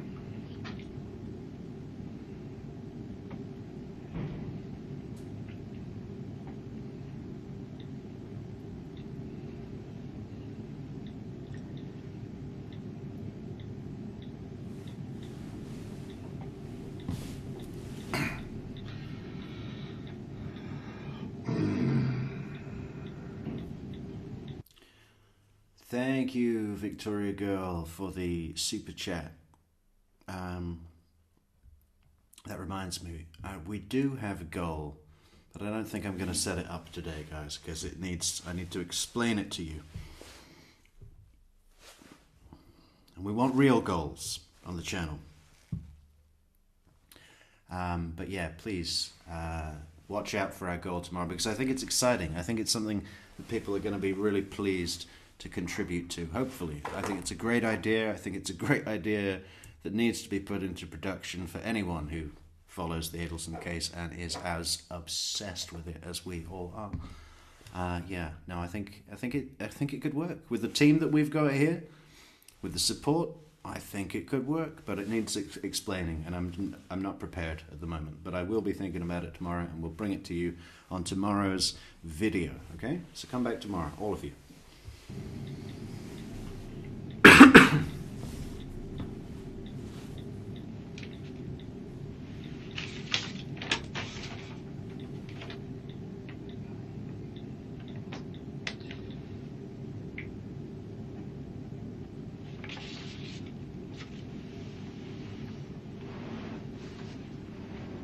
Okay, that'll suffice for a while. No problem. So just at the time, I felt like I was being manipulated. I couldn't figure out why she'd want to keep me around. It was really strange. Just all of a sudden, here's the world. Just all of a sudden being over the top sweet. I hate Jeff, I'm confused about this timeline here. Yeah, Maybe we should try to get that. Yeah, okay, go ahead.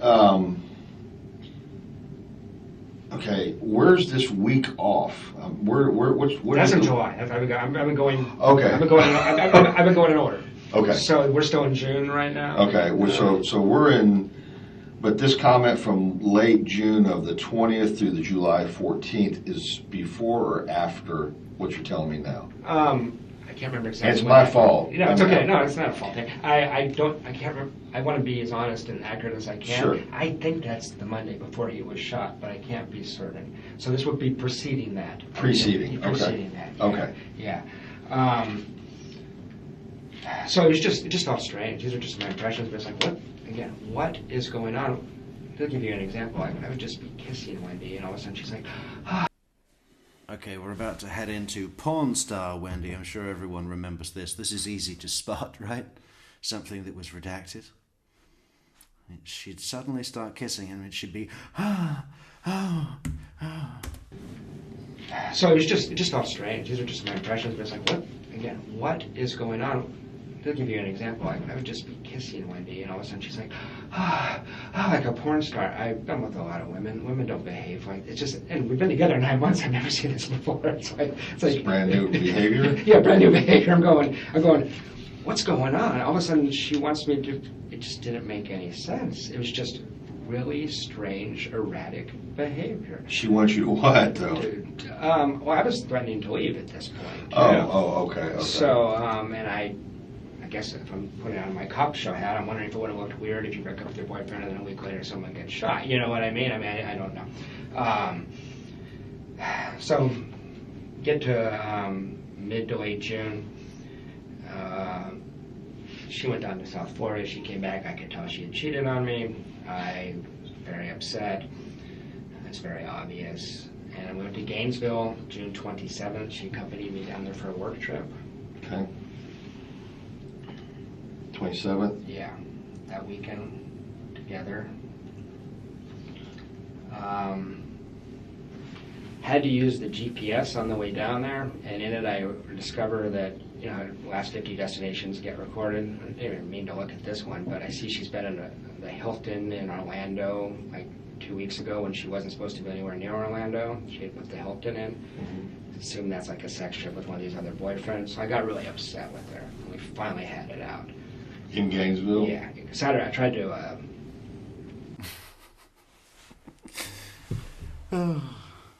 You know, going through the sat-nav, seeing the location. You're in Orlando at the Hilton when you said you were in Miami at book club. And you know, you remember the bit in Wendy's interview, which I think we'll be starting tomorrow, guys. Where she's going through her phone, like it's way at the end of the interview when victim advocate Sarah, I mean, Wendy's act is over. It's already clear. You've seen the Cheerios in the car. You know I'm a simple mother that had nothing to do with this murder. And they're just kind of waiting around, right? It's done. It's over. And Sarah Latour, her role is nothing anymore. So they're just kind of, Wendy's just on her phone, like thinking aloud, you know, kind of bored, passing the time. She's like, oh, I'm looking at all of these things like book club that I'm never going to do again. And we know, I mean, was there even a book club? Donna had a book club. She mentioned that in one of her letters, right? She ran the book club at the Icon. That was her deal.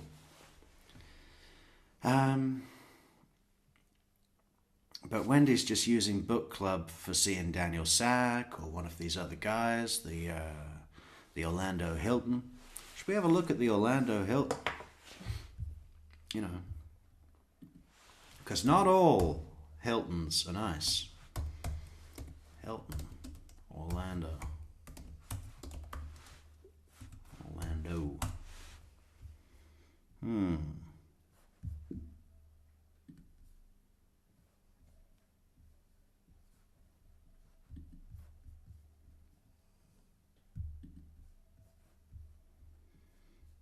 I tell you, a nice Hilton is the one in Munich. That is decent.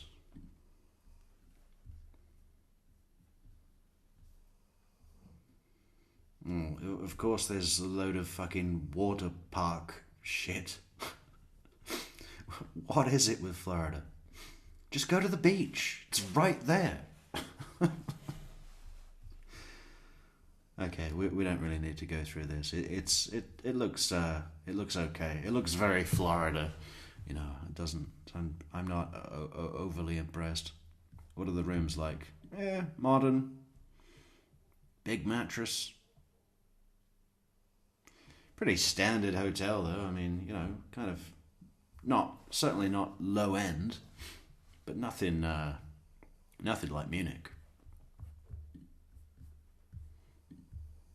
The thing was, she was going back to Miami for 2 weeks. As soon as we got back, we drive back to Tallahassee. Then she drives down to Miami with her mom. Oh. So that was because her mom has to come up to take with her because she's not allowed to go herself. I knew it was the worst time in the world. Riding shotgun, welcome back, Riding. Good to see you. It's been too long, but we're back. We're back with a vengeance. Good to see you, Riding. Have a fight. I just finally lost my mind on her. Right? So the only reason this is relevant to the investigation. And Neverly, hello. Is it precedes this crime by a couple weeks. I did not touch her. I did not call her names, but I lost my shit on her. I told her exactly how upset I was. I chewed her ass. She decompensated in a way that I've never seen an adult do before. She ended up in the fetal position, sobbing like a 3-year-old, and completely fell apart when I said, I looked at you, left your pointer out on the table, and I looked at it, and I know Zach's name's all through it, so can we cut the bullshit and just have an honest conversation, As in, she was still seeing Zach recently? Yeah, she saw Zach September to May. Okay. And she insisted that they had broken up in the fall, and that his name's not very clever. I mean, it's the thing she's leaving out on the table.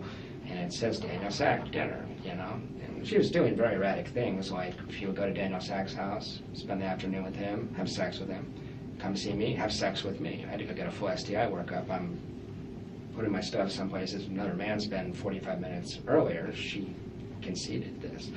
So I was really upset, as you can imagine. I mean, and to put me with the kids on Mother's Day and the next day, I was really upset. So anyway, I was pretty angry with her, and you may have seen the email. She actually was manipulative enough that I ended up apologizing for that. Because, was this on her Gmail account? Yes. There's a lot of... Other investigators have looked at those. Gotcha. And so I'd have to figure out which one. Yeah. I'm just saying, if you see it, it's a little I just didn't know if it was her Gmail account or her work account or a different account. Yeah. If I want to go back and look at it, I'm going to look at the Gmail. Yeah, it's Gmail. It's all Gmail. Is my impression, at least. I think that's the one I would use. So we had it out, and the reason that's important is she was very concerned about her social reputation. Are you going to tell anybody about this? About what? Her having sex with Daniel? And Miguel and Mahul and other men. Yeah, and I said, if we stay together, I won't. If we don't, I won't slander you, but let's be adults here. This is Tallahassee. You know how many people I know have cheated their wives in this town? I must be realistic here. Right. I said, I'm not going to try to destroy your reputation, but you made these choices. And by the way, I'm not... Did she give a reason? It's deeply important to her she be perceived a certain way. No, did she give a reason why she was having multiple sex partners? Not a good one, no. I mean, she said she didn't, actually. She said she was very upset by my behavior in Immokalee when we had what you or I would probably consider normal range, uncomfortable conversations for 30 seconds. Where I said, she said, I was afraid in Immokalee you were going to be a jerk. I was like, I said, could you please be more considerate to me? That's literally all I said. She's a hair trigger. I think she didn't want a boyfriend, is my suspicion. But I think I was awful helpful with the kids and stuff like that. Okay, I got you. I think she enjoyed using me as her... Okay, let's narrow this down. Yeah. Okay, June 27th, you're telling me, is the date that you're in Gainesville and you have this blow up. Yeah, we have a total blow up. Okay, so is the comment about Charlie and the 15 grand after that? It is after that. Okay, so we can narrow it down to the 27th and Yeah. after. You know what? I just want to be as conservative as I can, but I'm almost positive that was July, the Monday before he was shot. If I had to bet money on it, that's where I'd put my money. I love stuff Jeff says like that, you know. He's cautiously assertive, right? He doesn't know, but he's like, listen, I am almost positive. If I had to bet money, that is where I put my money. I am almost, you know, that's as good as knowing in my book. So, when I was talking to her about that, I was struck by how cold and callous and basically sociopathic she was. Here I am, I was crying, I was very upset, and I said, you know, you're not a sociopath, you must feel bad about this on a certain level. And she goes, I don't know if I'm a sociopath, I don't feel bad about any of this. And she was laughing and describing some of the experiences she'd had with other men, actually. She was making it clear they were very enjoyable and stuff like that. I've never seen that from men, I've never seen that from a woman before. It was... What kind of, I said, there was this one night where you said you were at book club. I know you weren't at book club. She's like, I was pretty drunk that night. I had a really good time that night. she rubbing this in your face, you think, or is it? She was, but it was just strange because I'm not the one that did any. I was completely faithful to this woman, and I was very dedicated. Well, you could ask anybody. But had there ever been a confusion about, okay, Jeff, I'll just be simple, elementary terms. Jeff loves Wendi. Wendi loves everybody. You see what I'm getting at? No, that's what you understood her that she was supposed to be strictly with you? Yeah, just from March on. Before that, I knew what she was doing before that. March on, I've been to 50 dinner parties where I'm introduced as her boyfriend. She took me out in public constantly. The Daniel Sack thing, they went to the movies and stuff, but in general, they're at his house. I think they went to yoga and some things too. I got some weird looks from people in public sometimes that made me, it's one of the reasons I got suspicious. You know, I go to yoga and this one guy be looking at us. I was like, What are you doing there? Like, I just got the impression, like, was she here with somebody else? You know, that kind of thing. But no, I think that was probably maybe what she wanted. I don't know how relevant it is. I guess what's relevant is that another portion. I'm over the butthurt being thing. You know, this stuff happens. But publicly, I was her boyfriend. I was. That's one of the things that, I don't know if it was an investigative technique or not reading the file, but Investigator Hale kept calling Daniel Sack her boyfriend. And that got me pretty fired up. And that's one of the reasons I might not have made a lot of sense, because that was really, it provoked me. I don't know if that's on accident or purpose, but it was one of these things where, like, he didn't seem to know that I was her boyfriend, and he thought Daniel Sack was. It was one of the Hale did? Yeah. Okay. Yeah. Well, I'm going to be quite honest. My understanding was Sack was before you and her hooked up. Yeah, then she went back to him after spring. But I thought he went west or north or He's something. in Massachusetts, and he left in late May. So there's 2 months there. Where I thought he'd been. So it's another portion about Daniel Sack, right? Daniel Sack went north. We know he moved to Massachusetts to the what was the university called? He's a humanities professor. I forget what the was it Brandeis? I don't know. I might be confused with something, but we have the information. Why was it redacted? Why is this portion redacted? Gone way before that. No. He was May of 2014. And I'm not saying I have the answers, but I think it's important that we ask the questions. But who do we ask? We just need to put it out there, and hopefully someone's going to pick it up. Because like I said at the beginning, watching the whole thing, the whole unredacted, it's real easy to miss some of these. That's why we've put the redacted portions in black and white, so it's obvious, right? And I think we're going to start publishing them individually. But the thing is, some of them, the redacted portions alone are just way out of context. So we've got to include at least a couple of sentences before we get to the redacted portion. And then people come on in the comments, they go, I've seen this before. No, I saw this years ago. Oh, really? When? Where? May of 24. May 20th, 2014 is when he left. You know that for a fact? Yeah. I got something that sounds conflicting to it. May 20th of 2014? Yeah, May 20th or 21st, it was on his Facebook page that he left Tallahassee that day. Okay. And, no, I know when he was having sex with him in March, April, and May. Sack went to Massachusetts. Mm-hmm. Amherst, University of Amherst in Massachusetts.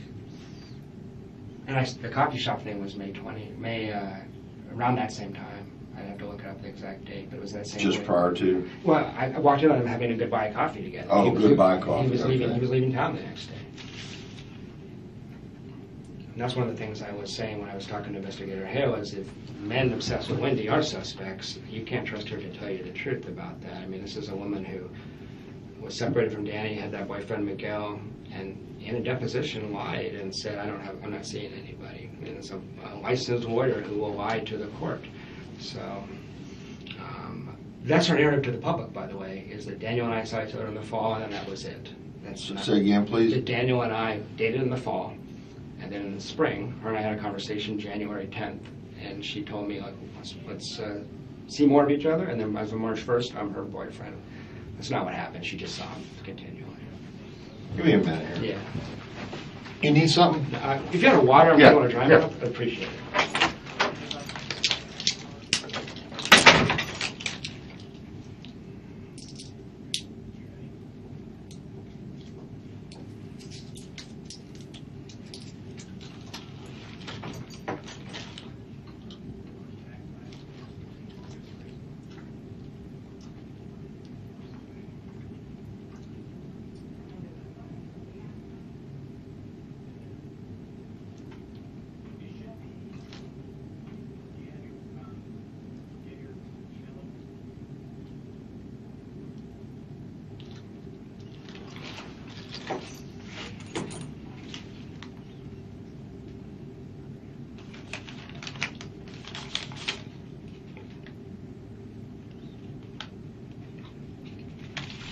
This is another great great thing that was taken out of the original. I think there's a total of about 15 to 20 minutes of Jeff Lacasse sitting in a chair, waiting and processing his thoughts, right? And picking up things out of his bag, kind of looking directly at the camera, seemingly not consciously. I don't know if it's kind of discreet, the camera, but it's, I look at him. You can see the wheels in his mind.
trying not to spill that. Yeah.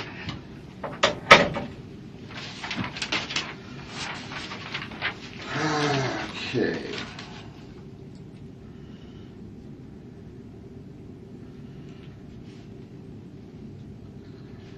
Okay, the 27th of June is when you went to Gainesville. That's right, 27 to 29. All right, 27th through 29th, you're in Gainesville. Mhm. You see the planner. You see Sack's name everywhere. Well, I seen it earlier in the month, but I confronted her on that in Gainesville. Okay. And you at a hotel or something? Mm-hmm. And so did she get upset with you? Does she claim you're snooping or something? Or That bothered her, but mainly she just collapsed, just sobbing like an infant, just acting really, really crazy. I mean, you're basically saying, you know, you're seeing me, but at the same time you're screwing this guy. I said, I know about Daniel Sack, Wendy. I know you never stopped seeing him. But you already know because you've seen him at the coffee shop. Do you Yeah, not? but I didn't see him screwing. I mean, No. But I mean, did you place? Is this Daniel Sack at the coffee shop? It is. You knew that when you saw him. I knew who Daniel Sack was when I walked in to the coffee shop. I didn't know he'd be there, but I recognized him. Facial recognition? Yeah, I looked him up on the web because she talked about him constantly, so I looked him up. All right. So, in that, I guess the important thing about that meeting is it seemed to like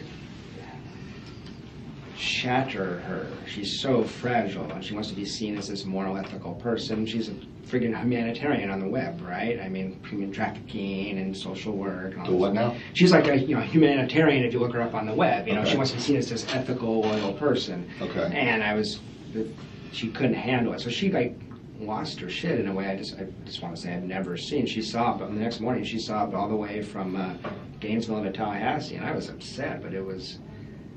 But I thought, and you know, you're just going to have to bear with me Sure, as sure. far as I thought that after I can see that she's in this fetal position, Yeah. she's demoralized, Yeah. whatever, and then I thought she snaps right out of it and says, I had a great time. That's what concerns me. Is I used to work in a psych hospital. I've seen this kind of stuff before. It's a good question. She was vacillating between, it was crazy. 1 minute confessing, literally telling me I wanted to sexually experiment with people, I wasn't ready, this kind of stuff. The next minute, I never did that. I mean, it was like insane. Contradicting what she just said? Absolutely. And on the way back up, she goes, I never did any of that. And I said, well, you confessed to me like 7 different times last night. I did not. It was crazy. Okay. Absolutely insane. So if it doesn't make sense, I understand, because it didn't. Well, it's classic and extreme gaslighting behavior. I mean, but why would you choose to do that to a clinical a professor of social studies who, monitors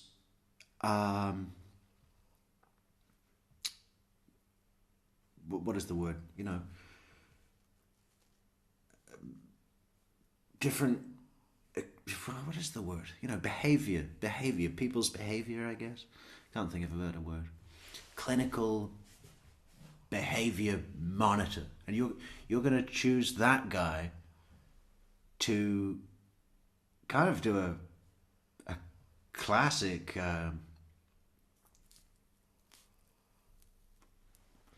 Manipulation number on. But I imagine it would have been pretty fucking scary for Jeff, right? Like, I'd have been afraid. When someone's that far gone that they're willing to go to the crazy lengths that Wendi Adelson has no shame or conscience about at all. Who the fuck knows what they're capable of? And that's dangerous. Get away from that. It makes sense. Okay. Let me go back to this special forces guy. Yeah. Okay. So, are you Charlie's friend on Facebook? Or I was. Okay, you were. I was. It wasn't until all this stuff happened, and then I befriended everybody that was associated with Wendi just to clean my life up. Okay, but when you were on the Facebook, on a friend on Charlie's Facebook page, you're saying that this guy that you knew as being a special forces, ex-military, psychopath, whatever. Yeah, by reputation. Yeah. Okay, by reputation. Did you ever hear a name being called? No, there's pictures of him and Charlie together on the page, though. Okay. Do you have any of that saved? I don't. Okay. I don't. Can you describe the guy? I couldn't. I mean, he's a big guy. He looked like a ex-ranger. Tattoos. Looked like an ex-ranger or something. And Charlie doesn't have that many friends. It can't be that hard to track down because there's like this foursome of them that hangs out, and my memory is that he is part of Charlie's crew, you know. The inner circle? Yeah. Okay. Yeah. And certainly Wendi talked about him a lot. She'd heard a lot of stories, you know. So But you can't recall a name? I can't. Nickname? There's all these crazy, and I can't remember the stories, but all these crazy stories when these guys were drinking and partying, but all stories like that, you know, drinking stories and things like that. Okay, was there any other, so this was just what you're seeing on Charlie's page. Mm-hmm. You didn't have interaction with this guy directly? Never met him. Wendi talked about him periodically because she found him amusing. She'd met him a few times. And what was? He's crazy. I mean, you know, but in a fun way. It wasn't like negative.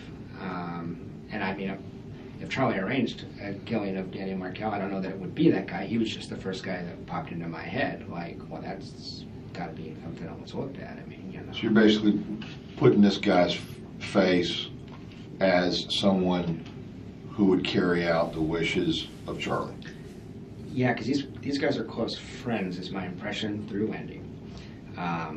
Also, this show looked like somebody who had done this before. This guy's reputation is that he was doing building-to-building combat in Fallujah or whatever, so it wouldn't be a new thing. So that's why it popped into my head. Okay, was there any, you know, we're just talking, but was there anything that would lead you to believe that this person had committed something like this before? No, not at all. So it wasn't like, you know, here's G.I. Joe and got 40 kills under his belt or anything like that.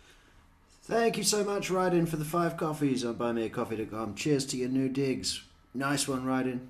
Yeah, it's great.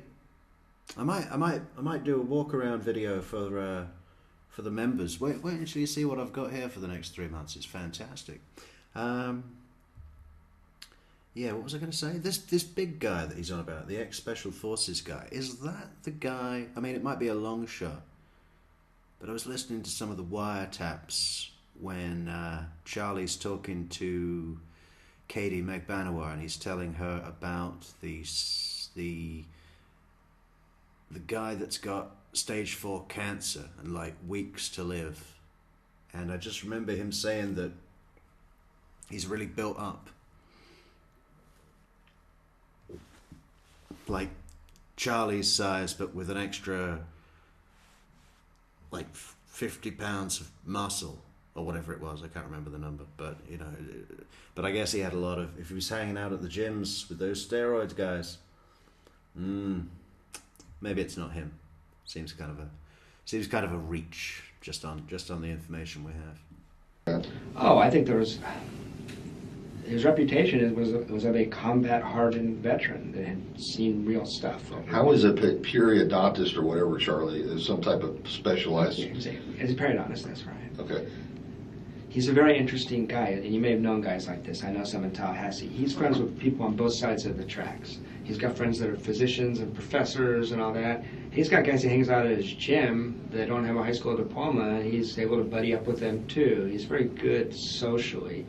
Charlie is street smart. He comes off kind of like a con man. He's really good with women. He's one of those con man, womanizer types. Different girl every night.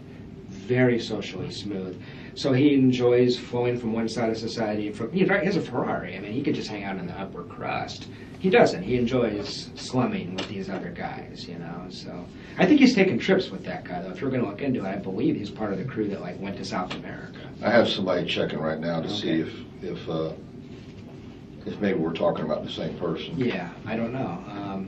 I mean, by the way, Charlie is so industrious and so street smart that if it wasn't that guy, it wouldn't make me any less suspicious that Charlie was involved. He just was the natural first thing that popped into me. So what do you think, Jeff? You don't, okay, so when you first started talking to me today, and don't take this the wrong way, but when you first started talking to me, I thought we were fixing to crucify Wendi right here as far as everything, and that she was directly involved. Not necessarily that she killed her ex-husband, but had solicited for someone to do it. I still believe that. I'm 100%, I never say 100%, I'm a researcher. I was 90% sure when I talked to you guys in July, when I was waiting for you to catch somebody, because then maybe I'm crazy, right? So then when Myron May happened, I thought maybe it was Myron May, I'm just wondering. At this point... What is that? Myron May? Does anyone know what that is? I'm pretty confident. I got a couple. Can I give you a couple other things first? Yeah, but just slow for me, please. Yeah, because there's a couple others, just two other suspicions. Let me just before you get into that, I don't want to throw off your train of thought, but I want to address this. This is an email that I think you're referring to. I'll give you an opportunity to read it. Yep, that's the one she sent. That's where I'm going right now. Okay. So this is July 15th. Is that accurate? That's right. Okay. July 15th is the Tuesday before. The thing she told me about Charlie would have been the night before this. Okay, so we are on the 14th. Yeah, I think that's right. Yeah, it would have been Monday, July 14th. That's actually just where I was going for right now. Go ahead. So she goes to South Florida for 2 weeks. We barely talk. It's hard on both of us. You guys have emails. It's bullshit romance stuff, going back and forth. We had one long conversation and decided to patch things up. She sounded very calm in this conversation. These are phone conversations? Yeah. You know, she's in Miami. She's in Miami. And while she's in Miami, she always says, she would just disappear for 14 days. I wondered if there was another man down in Miami, too. It seemed plausible because her parents take care of the kids. It doesn't make sense how busy she is. Thanks, Ryan. Myron May killed a professor months later in Tallahassee. Yeah, I do remember hearing that now. Come back Monday, we go on a date. That's the 14th. That's the night that... okay, you're on the date here. Yeah, we're on the date here. It was real awkward. And she was a little strange, but it was overall a pretty positive date. So I had some hope in terms of the relationship. She said that thing about Charlie. I'm so distracted by this relationship stuff. That's the reason I didn't follow up on that bizarre thing she says about Charlie having Danny killed. But at the end of the night, she wants me to drop all the Daniel Sack stuff, everything else. She goes, that never happened. And I said to her, Wendi, we can break up, but I'm not going to go on a relationship pretending like this didn't happen. It happened. So she doesn't know how to... Danny's the only real relationship she ever had. I said, I know you don't know how this works, but if you want to go to a counselor, you can, or you talk it out. But you don't just say that never happened. This happened. And she seemed to find that devastating. Back to the who knows about this, who's going to know about this. Does your friend Stephen know about this? Like, Jesus, you know. See, another mention of Stephen Tripodi, who was pictured with Jeff at the memorial for Danny. Right? He's the one that introduced Jeff to Wendi, and I think it's already happened where Stephen just broke right down. I'm so sorry I introduced you. Yeah, you got to be really careful, haven't you? Who you it's like the Facebook friend of Shanann Watts who introduced her to Chris, right? Be careful who you set up. That's on the 14th. It's on the 14th. So that you're having this conversation during or after your date? After the date. Back at her house? Back at her house. Okay. Back at her house. Yeah, and didn't have wine that night. She was sick. She got back cold. She was really stressed out and sick. So the next day is Tuesday the 15th. Wake up in the morning, I call Wendi, and I told Investigator Hale this. I don't know if there's anything here, but it was kind of... Yeah, he does put the case on a silver platter for Isom, but it still takes him so long to digest, which is surprising for someone who eats professionally. Bizarre. Talk early in the morning, maybe 9 or 10, and I say, I'd like to see you today. I was a little encouraged. And she said, yeah, I'd love to see you. And she'd walked herself out of her house. I said, well, I'll come hang out with you. She said, I'd love to spend time with you. And then I waited. 3 hours later, I get a phone call, and she's like, actually, I got into the house. Let's not do the after. And the house thing, you know, I think Wendi really enjoys the rush of just coming up with lies right there in the moment. Split-second decision. No planning. No like, aha, I know, I'll wait for Jeff to call and I'll tell him that I've locked myself out of the house. It's just that quick, you know? I mean, and that's common with sadistic liars. Afternoon, let's just go to yoga together. So where? Yoga. Okay. So we went to yoga together. It was awkward as hell. She was cold. She was done. I could tell. So I'm sitting there yoga going, okay, this is over. Walk her to her car at the end of yoga, and I say, you know, I love you. I don't know what else to say. She goes, I know. I was like, well, that's not what you want. So, I love you, and she goes, I know. Yeah. Of course you do. I'm a goddess. Talking about narcissism. Yeah. So I'm like, I literally went, okay, and I just turned to leave, and this, all hail this, but I want to say it again. She goes, hey, Jeff, are you still going to Tennessee on Friday? And I say, I'm thinking, why the hell does she care? We're obviously You're walking away, you're separating? Yeah, I went 10 paces away from her, and she says, hey, Jeff, are you still going to Tennessee on Friday? And I say, I lie. And I say, actually, it's up in the air, because we talked about if we broke up, I should come over and say goodbye to the kids. I was hoping she'd invite me over. And she said, well, she was deeply interested. She asked me 3 or 4 questions. But this is after this, right? It is after. No, that's not. I get this email at the end of the night. She goes home and she sends this email. This is after this. This is after the conversation. The conversation I'm telling you about right now happens an hour before I get this email. An hour before. Okay, so we're still Tuesday the 15th? Yeah, at 7 o'clock at night. Okay. Get out of the yoga. Okay. So she asked 3 or 4 questions about under what circumstances would I go? Why am I thinking about not going? She seemed deeply interested in what I'm going to do on Friday. This was bizarre. I was like, well, you know, whatever. Got home, got this email. What was so strange about this? We had just spent 16 days away from each other, thinking about things. Then I get this. I told her, if you don't want to do this, send me a text and say I can't do this anymore. Why would you string me along for a week? It's real strange. I just want to make sure that we're on the same page. Yeah. I'm going to read this aloud, so if there's something, it pains me to be writing this to you now, but here we go. I need some space to clear my head and to figure out how to move forward. I am heartsick, but my head and my heart are having 2 different reactions to us being together, and I can't reconcile them to be in this like you would want me to be. So she's saying you're coming on too strong, basically, is what I'm reading. You want a full commitment. No, that's not how I read it, but I mean, it's... Well, I mean, that's how I'm looking at it. Is that not true? I mean, do you want a full commitment from her? I wanted to continue the relationship, yes. Okay. But we had discussed just breaking up. We just spent 16 days apart thinking about things. Right. You're 16 days apart. Then you go on a date on the 14th. She makes the comment about her brother was going to looked into killing Danny the previous summer, which would have been summer of 2013. She didn't specify a month. You didn't question her any more about that. I was too focused on this stuff. Yeah, I didn't. No, when she's making this statement on you're saying the Monday. Yeah. Which would be the 14th. Yeah. When she makes this statement that Charlie had looked into having someone do this for 15, it was going to cost.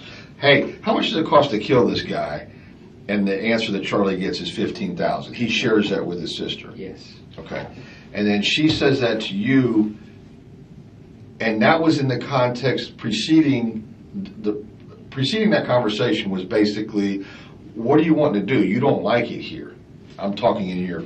You know, that was part of the conversation. There was a constant conversation about Danny is awful, Tallahassee sucks. That's about all she ever said. And I can't do anything. I'm stuck here because, I guess she got denied relocating with the kids. She did. And she's saying, I'm stuck here unless something happens to Danny. That's what you're getting at. Yeah, that's exactly what I'm getting at. And then she just spills this out. Yeah. And then I think, by the way, she just went to the bathroom. I think there was something like that where like. But you're saying that, I mean, there was no more conversation about this. Is huge to me. This is like, my brother's already checked into it, And it costs this much. Yeah, I could. Is it like this is still available and open, or 15 grand is too much for we're too cheap? This family's rich. I mean, that's nothing. No, I know, but He's what's got petty cash at his office. okay? But was this like this option still available? Is that how it was? It was just said in passing, and I've mulled it over in my head 100 times. I didn't know what it meant. Okay, so my brother checked into it, and it was going to cost 15 grand. I'm just heartbroken in this situation. I'm not thinking about that. I'm thinking about how do I get this woman back. I realize, but I'm trying to glean this Yeah. from what the interpretation that you got from it. Yeah. I know you told me you didn't ask her anything Yeah. more about it. I mean, you know, a statement like this. Don't take this the wrong way, but if I was in your shoes, I'd be like, I'd be saying, what the hell are you talking I about? got used to her craziness. Okay. To get her eyes. I mean, All right. she's all over the place all the time. So I think I just wrote it off as another crazy thing Wendi says. But you recall the amount. I do, and I went back to a couple friends because I told them about this. Right. After Danny got shot, I said, holy shit, you Right. know, I mean, that's what happened. So I beat myself up about that. No, I don't want you to beat yourself Yeah. up. I just want to make sure that you didn't. I'm just trying to get you to see. Is there anything else that you can recall?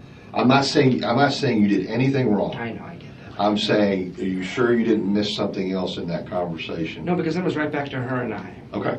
All right. Since you're going to be here, and that's not going to happen, you know, that. So this comment is made in passing as she's traipsing off to the Something bathroom. like, yeah, or their bedroom or something. Comes back out. It's all And okay. I say, I had a good time last night, or something like that. You Okay. know, it was that kind of thing. So she sends me this email, and I don't know if it's coming on. I didn't know what to make of it. I sent it to some of my friends who know her pretty well. It said, she's crazy, is what they said. I mean, why wouldn't she just break up with you? It doesn't even make sense. I should have broke up with her. But we've been apart 16 days. She wants another week. But recall that when she left Danny, she just moved out while he was gone. So confrontation isn't her thing, you know. So maybe that's why. So Wednesday goes by. There's Thursday. Thursday, she. You're still up in the air about leaving. You've told her, I don't know for sure if I'm leaving Friday or not. That's right. She doesn't know for sure. I don't know if she would have or would have known. We have mutual friends that I told on Wednesday or Thursday that I was going, that it wouldn't shock me if she were able to find out that I was going. I mean, we have mutual friends. But your answer to her was, I don't know yet. It's still up in the air. That's right. But the next day I decided to go. So it was all... On Wednesday. Yeah, I decided to go for sure on Wednesday. Thursday, she changes her Facebook picture. I'm sure you've seen the picture of her in the beautiful purple dress. It's all over the media. And that was bizarre to me, because that's a Victoria's Secret dress. It's not a dress you hang out at your parents. You might wear it to a club if you're an undergrad. You might wear it to bed. You don't hang out at your parents' house wearing that dress. And to me, it was... Was this a dress that you... And it's the purple dress, which to my mind looks almost like she got it from the same place as the bat mitzvah dress. It's not, you know, the dress that she has, the black one, and she's standing up at some party by the water. That's a pretty good dress. I got to give her that. But the purple one, no. Gave her? No. But you saw the picture. It's fairly scandalous. Okay, I see what you're saying. But if you went to Google and type in Wendy's name, she's a pretty girl, but you'll find nothing where she looks even close to how she looks in that picture. She looks gorgeous in that picture. And I did see a picture the other day someone posted where she's... Oh, I can't remember the context and I don't know how to find it now. But it was from 2018, so just before, the year before Sigfredo and Katie's trial. And I thought, wow, you know, this is the most attractive I've ever seen Wendi Adelson. I thought for a split second that she actually looked good. Then I had a closer look. And you could just see the vicious predator psycho coming out of her eyes and teeth. But mostly eyes and teeth. It was, but her hair was done nicely. I think that's what almost convinced me. picture. On the Facebook? Yeah, Okay. and it was suspicious to me after the fact that picture was changed 12 hours before Danny shot, and that's the picture that was distributed to the media. She's very concerned with her appearance and how she looks. So I know that maybe sounds crazy. Investigator Hale seemed to think it was, but I thought this is so strange. She changed her Facebook picture twice in 2 years, and the night before Danny shot, and she's going to be all over the media, she looks like a Victoria's Secret model, you know? Okay. So, but I was bothered enough by that picture because it. What was the prior picture? Something that looks more like a 35-year-old woman with 2 kids would have on her Facebook page. Okay. All the other pictures, and she looks pretty enough, but that one looks, I mean, she looks amazing in that picture. Okay. She's not even that pretty raw. That picture, I think her dad Photoshop. Her dad photoshops that stuff. He does that kind of thing. So it was a picture produced for her by her father, I believe. And what the fuck is all that about, huh? Harvey Adelson, what are you doing? You're doctoring a photograph of your daughter in a Victoria's Secret dress to make her look extra sexy. How many hours does that take? Why would you do that to a picture of your own daughter? That's weird. I mean, if it was some family portrait or a regular occasion, but when she's in a slutty dress and the goal of your photoshopping is to make her look artificially sexy, you're doing that to your own daughter. I mean, I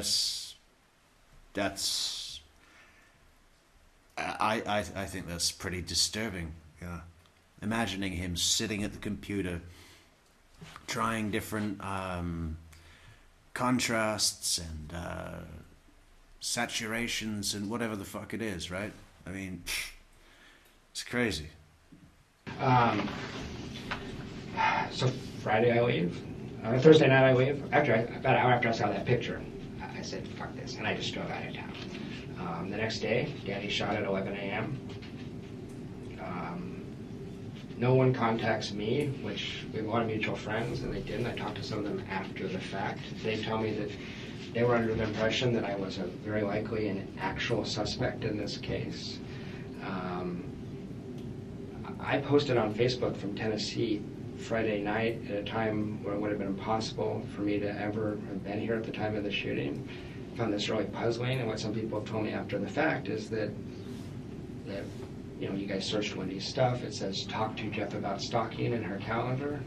If somebody was stalking with you, would you need to write yourself a note to remind yourself to talk to somebody about it? Mm-hmm. It's real strange, especially since I never did anything approximate. I snooped. I conceded that I snooped. If I could have any options, I don't feel badly about it at this point. She didn't contact me for 10 days. She told me that the police had instructed her that I was a suspect and she was not to return a text message that I sent her. Mom, I need you to sit down. Danny has been shot. What? No.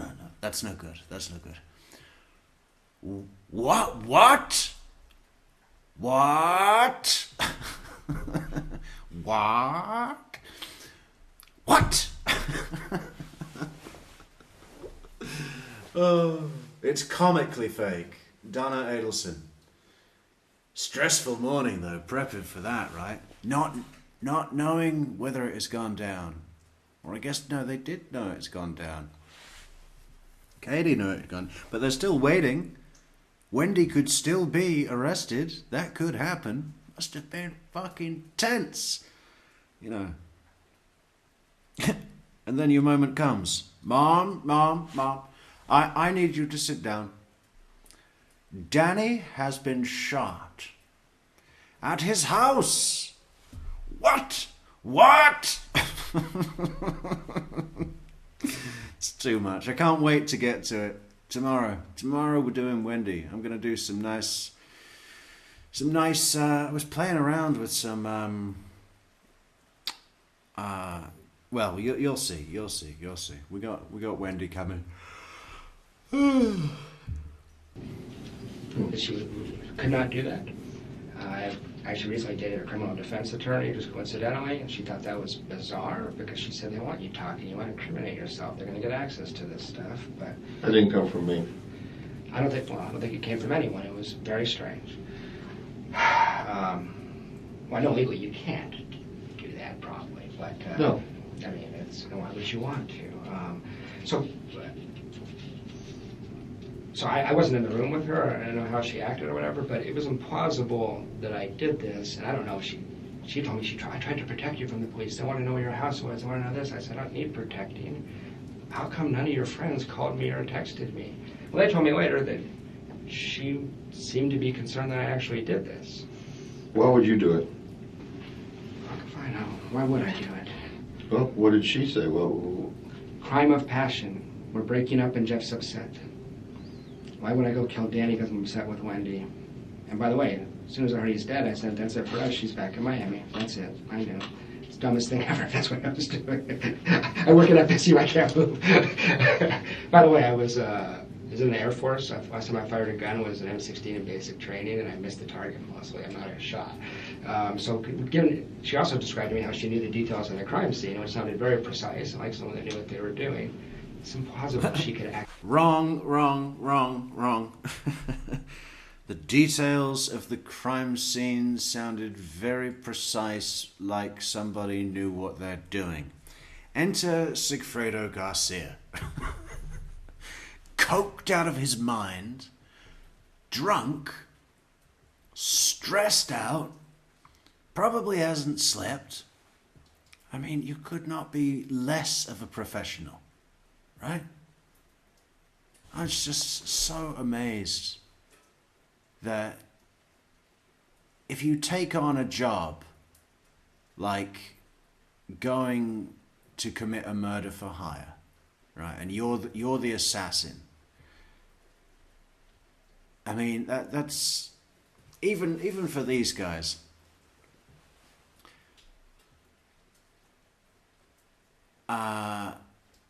That's a huge thing. That's a huge step to get over just in and of itself, right? Throw in life in prison or the death penalty, and maybe go with a clear head. Try it once, see how that works out. I mean, it's. I understand the thing about needing to feel brave. I mean, even if it's not a murder, if it's a fucking normal thing, like a job interview, right? Or some low-level argument, a few beers, a few lines of Charlie, it's gonna give you that extra. But if you need that, you're in the wrong job. You're in the wrong job. Maybe you shouldn't be an assassin.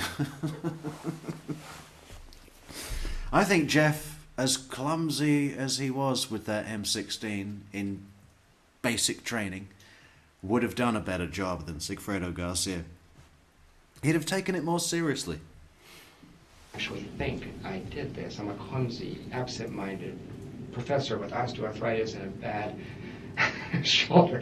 I mean, so I don't know if she said that to you guys. I know you can't tell me that. But she was telling people in her social circle, apparently, that they shouldn't contact me, I guess. That, this was really a possibility. And that just seems deeply suspicious to me. A lot of these people aren't really close friends with me, but I found out about this crime third hand. And that just struck me as incredibly strange. And suspicious, very suspicious. I just got a couple other things and then I'll answer your questions. I talked to Hale and I talked to you. One of the things that we might want to go over in a minute is when I talked to Officer Hale, I know you guys were under pressure. It was a crisis situation, as you were saying. But I was given a list of the men that knew Wendi had been involved in to some degree. And a lot of times it was just suspicion of sexual involvement. I didn't know, but clearly she talked to them about a lot, so it'd be worth looking at. Paul M. says the difference in how genuine Jeff is and how fake Wendi is startling. A jury will see that.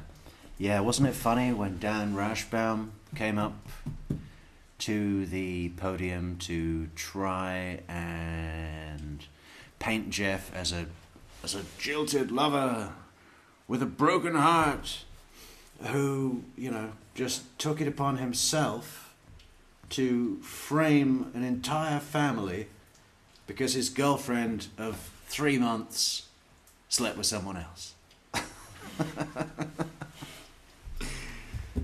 And you were angry about that, weren't you, Mr. Lacasse? Is it Professor Lacasse? Professor. No, what does he call him? He calls him Lacasse.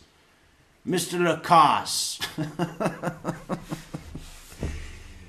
And you were upset, right? And Officer Hill, or Investigator Hill, was very polite and kind to me, even given the situation. Just simply wasn't interested in the long list of names. He says, we said we're looking for a degenerate. We're not looking for these kind of guys you're saying. And I should have been more assertive, but she doesn't hang out with degenerates. This is actually a contract killing. Yeah. You know, as frustrating as it was, I'm sure we all agree that it's unfortunate that Isom, in his interrogation of Wendi,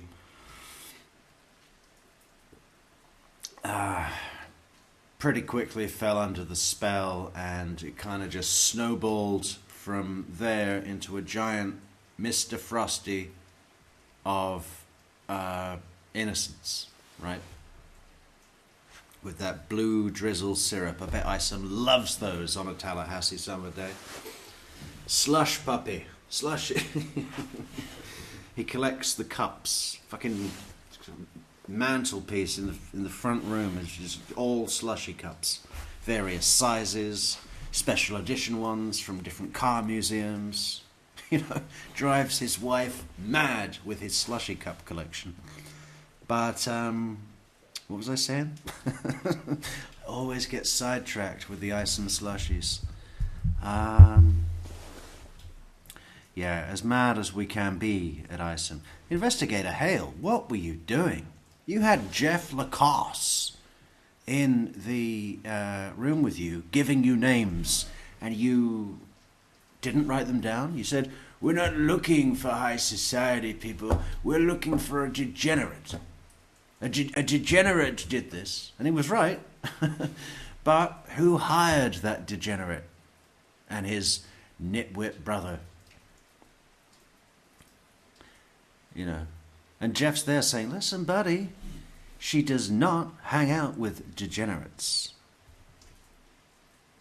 If it was a degenerate, it was hired by someone.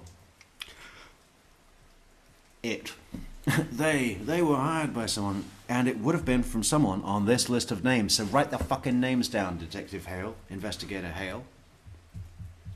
Why? Does anyone know the reason why Tallahassee Police Department doesn't seem to have detectives? They're called investigators. Or are they both? I mean, are they different? I'm going to look that up. I'll let you know what I find. There's going to be rich, powerful, influential men. And so there's some names that you didn't even want to write down. So that's the one thing from the previous meeting that was a thing. Just to wrap up the Wendi thing, 10 days later, she texts a friend of mine and says, does Jeff ever even want to talk to me ever again? And Who was that? To a Fran Gamori, who's a mutual friend. He's pretty certain she was involved in this too at this point. She'd been down to the house, visited with the family a couple of times since the crime. Describes it as it's just a bizarre environment when you walk in the room, so secretive and weird. But I mean, that was just strange because she didn't do anything wrong. I didn't do anything wrong. Well, Google's got all this wrong. It says here that one answer says a detective is employed by a law enforcement agency such as City Police Department. In contrast, an investigator is hired by individuals and companies to conduct investigations. Wrong. Another definition says detectives have the legal jurisdiction to arrest criminals or suspects, but investigators do not. These are not facts. So I guess we'll never know. Or is Riding Shotgun going to come in with the facts? And she, by not contacting me, why would she say that if you guys told her not to? I don't want to get my own relationship stuff tied up with the crime stuff, but it's just strange. Called Officer Hale, said, hey, just so you know, Wendi has a key to that house on Trescott. So I know there was some mystery and discussion and speculation. How'd the guy get in, or I don't know, the crime scene details. But Wendy's constantly losing keys so, and rediscovering them, all the time. Right. So she had keys. He didn't call me back on that, and I don't know if it was helpful. She's been doing that since she was a little girl, right? Superpower thing, you lose a set of keys. I mean, just think about all the things you can do by losing your keys. You can control people, you can have people respond in a semi-emergency manner. You can keep other people's keys and have them forget. People move on. And hey, it's only Wendi. She's not a thief. I bet she was going into people's houses. Wouldn't it be wonderful to really know all the things that she's done, that she has done in her life that are disturbing? Long list, and we'll never know. We'll never know. Or not. And then here's just a list of strange things that she said after the crime. I talked to her 3 or 4 times. She said, I love Tallahassee. I wanted to remain in Tallahassee for the rest of my life. These are phone conversations? Yeah, these are phone conversations. Danny has so many enemies, it will be impossible to figure out who did this. He's a pretty beloved man, and he was an abrasive guy, but that's a strange thing to say. I've never heard any sympathy from her one time about Danny. She still seems enraged, obsessed, and defiant about Danny. Defiant, right? I love that word in this context. Defiance. It's deep. I told Officer Hale that her and Charlie went to dinner maybe 3 weeks after the crime. Charlie called it a celebration dinner via text. She puked on the table during the dinner after Charlie said something. She wouldn't tell me what he said. She said Charlie made a remark and I just puked everywhere. Celebration dinner? That's what Charlie called it. You can look up, if you have access to text, you can find out. Yeah, that's what she called it. When she was just in town, she was cracking jokes about Danny getting his head blown off. She said the kids are having problems, but not because of Danny's murder. Distress. So the kids are peeing in bed and having natural kid stuff, not because of... Yeah, and why the fuck would you say that? Yeah, the kids are having problems, but not because of the murder. It's just... If you're trying to cover up your involvement, why throw out those kind of major red flags? I believe it's controlled. She's not doing that on accident, right? It's this carpet bombing technique she has, right? If she's weird and does these strange abnormal behaviors about things that aren't contested, or they're irrelevant to any probative value of the information to suggest guilt or innocence. The kids are having problems, but not because of Danny's murder. When she throws stuff like that out, it makes it harder to tell. If she's going to tell you a lie that does matter, and she's weird. She's weird all over the place. So it's, you know what I mean? It's like camouflage. It's a carpet bomb, weird camouflage. Danny's murder. That's a really weird thing to say. Which accounts for her behaviour on the stand as well, you know. There is no fucking reason for her to go, we met in the fall of, I had just finished my undergrad, 2004. There's no reason to do that, right? Apart from carpet bomb camouflage. Carpet bomb camouflage. I wonder if we can have a merch product out of that. Got to get back on the merch products. Check it out. We've still got merch there, you know. There's no new stuff because we've been busy, but it's coming. It's merch.truecrimemetrics.com. Fantastic merch. Most people would say they're upset because their father just got killed. It seems to be important to her that it did not be because of that.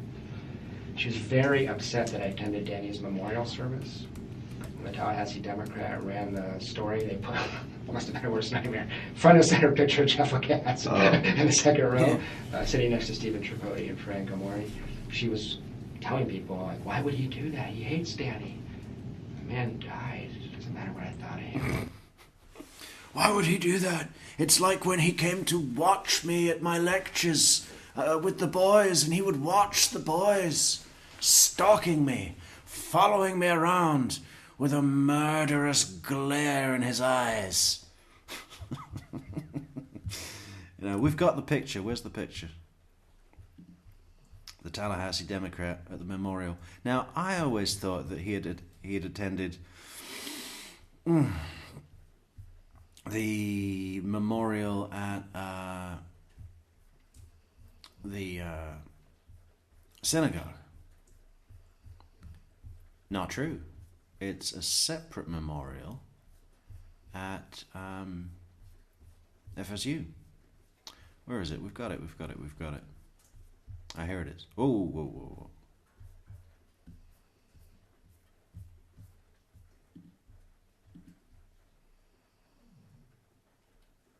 Shit, I just thought I saw Denise Williams in the background.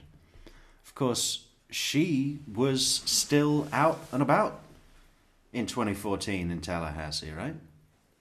Jeff Lacasse could have been going to dinner with Wendi Adelson, and on the next table would be Brian and Denise. Wow. Never really thought about that before, that they actually overlapped. When did Denise go down? I think it was 2016, right?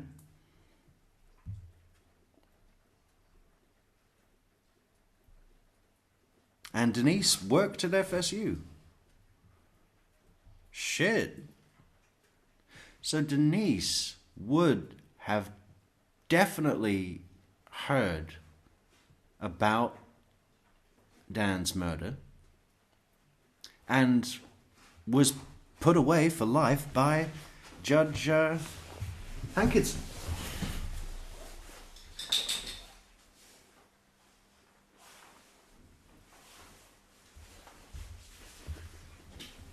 Hey, so, don't do that. Don't do that. Sit down. Sit down. You're punished. You're so punished. Save as. And we save it there, right? Jeff.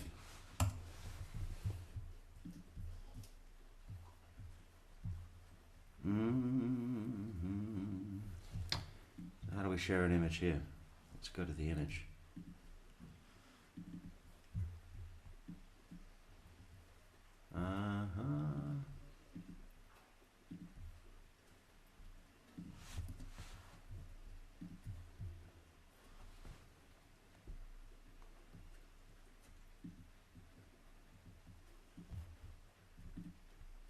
There he is. Look at him. Stephen Tripodi. Yeah, I thought the woman behind the guy in the white shirt was Denise when I just saw this. But it's not, obviously. But maybe Denise had been in this room. What did she do at FSU? I think she was like in the bursar's office or something. He's my colleague. And then lots of strange and erratic behavior. She mailed me back every gift certificate I ever gave her. Just came in the mail with no return address. Started dating a woman that Wendi knew tangentially. And once Wendi found out about that, she called her and made sure, I don't know what she told her, but that blew up on me. There's this aggressive component that people don't often see. And then when she was just in town last time, she asked Frank DeMori, she's still painting me as a stalker. She said, do you think there's any chance I'll be giving my talk and Jeff Lacasse would come and maybe just attend the talk? Or Fran said, she was actually irritated with her. She said, why would he do that? You know, I actually left town while she was here because I didn't small town, I didn't want to run into her. I actually fear her. So that's my list of things, and when I go through all that in my head, I come to the conclusion, as you said a minute ago, that she was at least aware this was going to happen, and I think probably involved in it.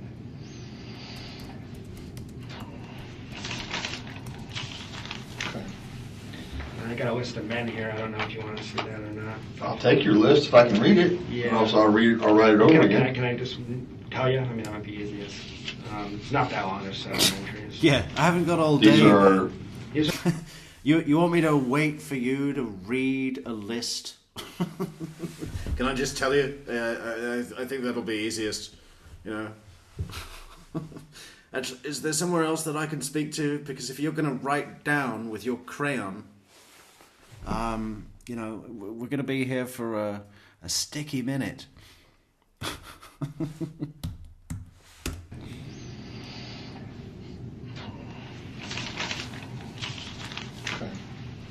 I got a list of men here. I don't know if you want to see that or not. I'll take your list if I can read it. Yeah. And also I'll write it over again. Can I just tell you? I mean, that might be easiest. It's not that long. There's 7 entries. These are men that she was that she spoke about a lot, and I don't believe she would be honest with you guys about this sort of. she spoke to you about. Yeah, and or I knew she was at conferences with, and or I suspected she had sex with.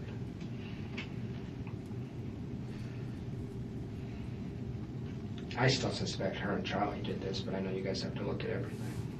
Go ahead. Yeah, well, Yeah. Daniel Sack. Just want to underline that, Detective Isom. List of names. I'm just giving them to you, but they're not really. It was Wendi, okay? Big red crayon around Wendy's name. Big red-colored pencil. There's Mehul Patel. Hold on a second. Sack? Yeah. S-A-C-K, right? Yeah, just like it sounds. Mehul Patel. P-A-T-E-L.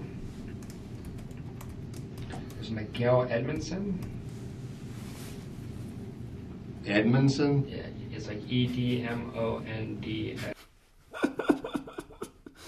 Edmondson? That's more than 3 syllables long. I'm lost. Edmondson. E-D-M-U... Hang on. What is it? Edmund. It's Edmund. It's just Edmund's son. The son of Edmund. S-O-N. There's 2 guys named Trey. They're different guys. One's in Destin as a real estate lawyer. One's in Orlando as another. Uh-oh.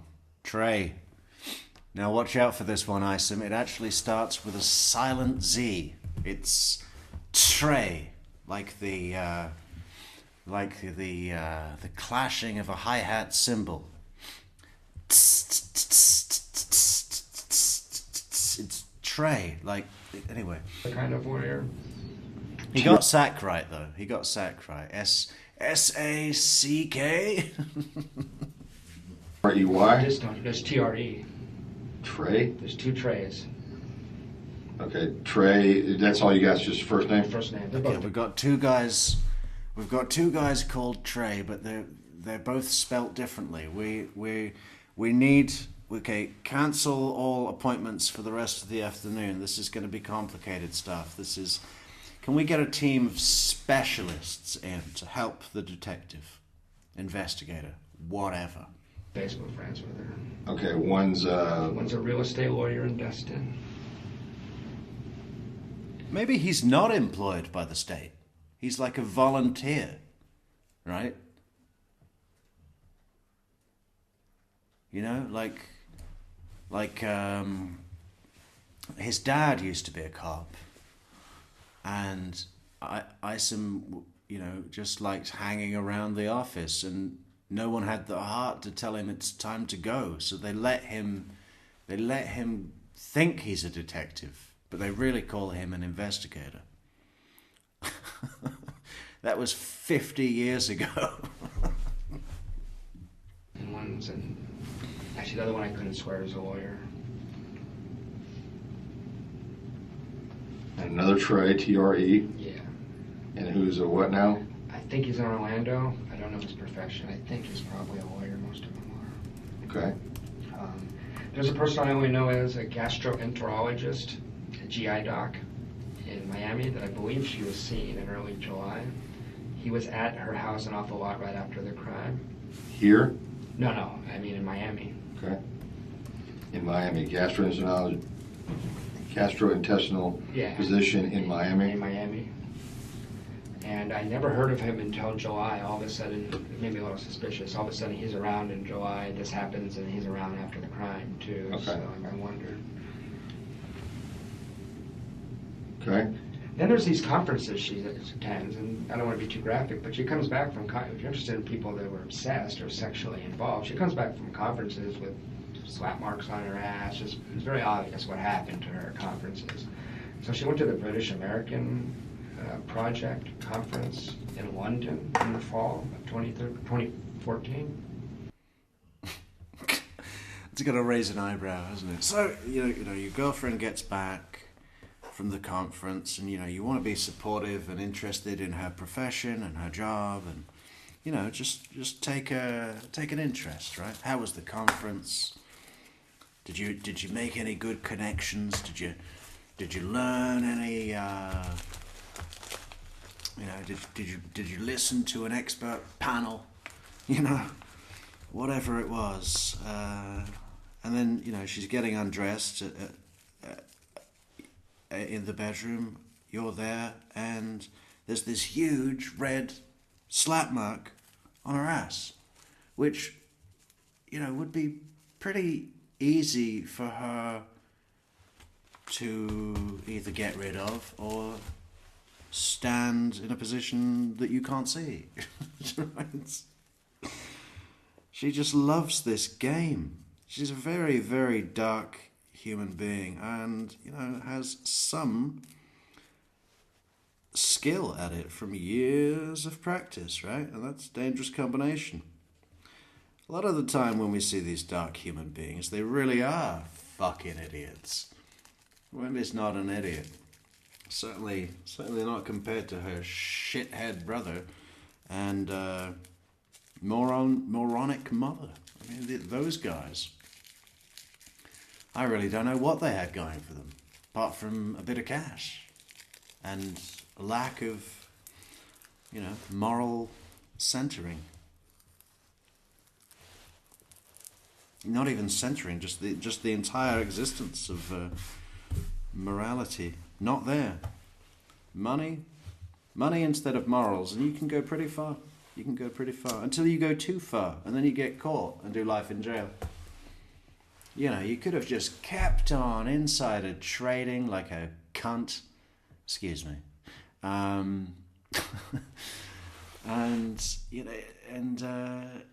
be on the jet ski right now. But you had to do this. And why? To get Wendi to Miami. Let her sort herself out. She's 35 years old.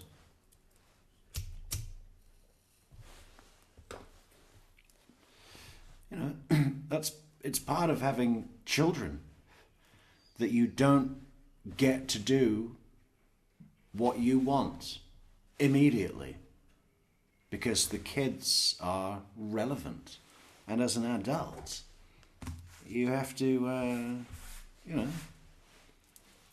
put your needs behind those of your infant children. I mean, she'd only been a mother 3 years. Blamed Donna. Blamed, everyone, Jeff especially, she blamed Danny for getting her stuck in Tallahassee. Well, who does she blame that she got with Danny?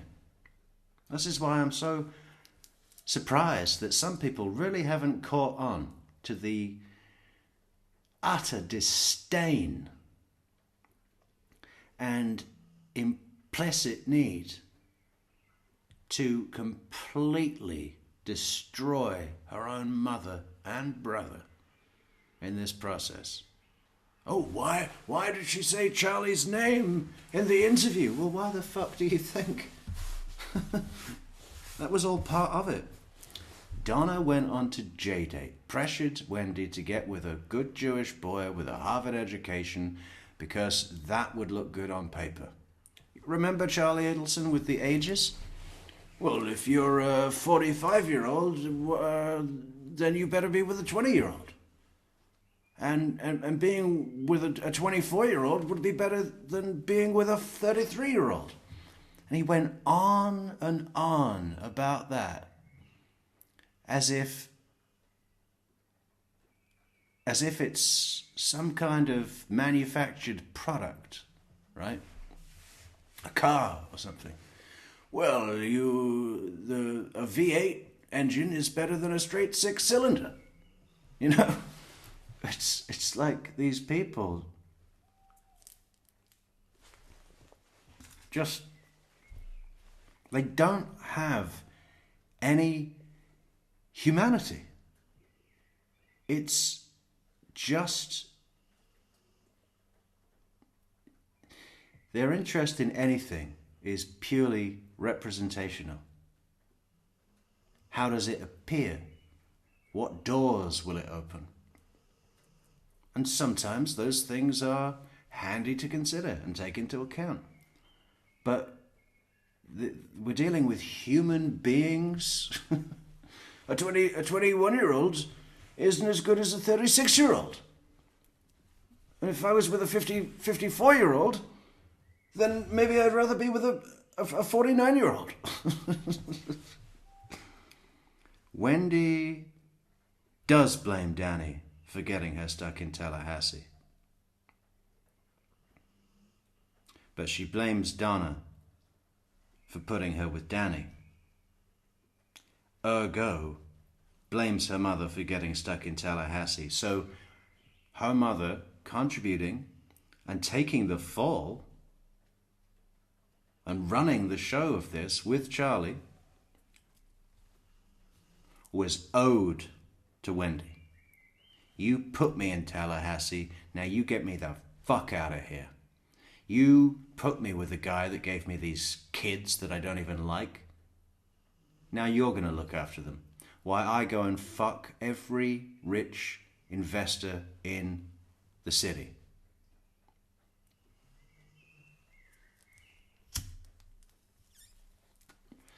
And if you don't do a good enough job, if you don't cover your tracks in the action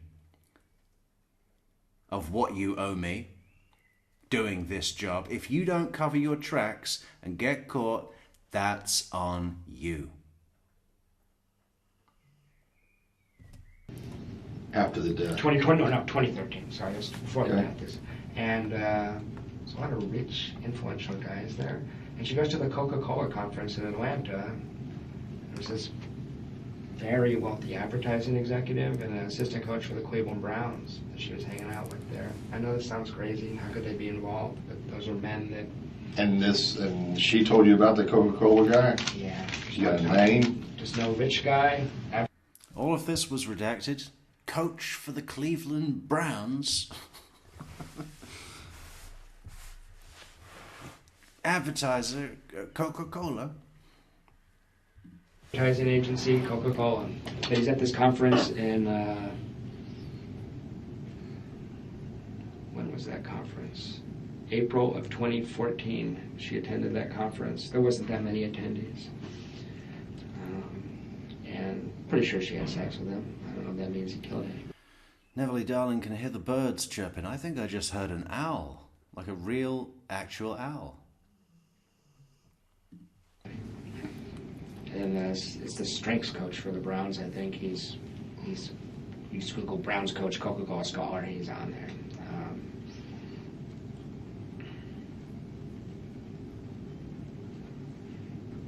The guy that's the Coca-Cola executive is also the strength coach? No, it's called Coca-Cola Scholars. It's a program, Okay. a conference. So there's two guys there.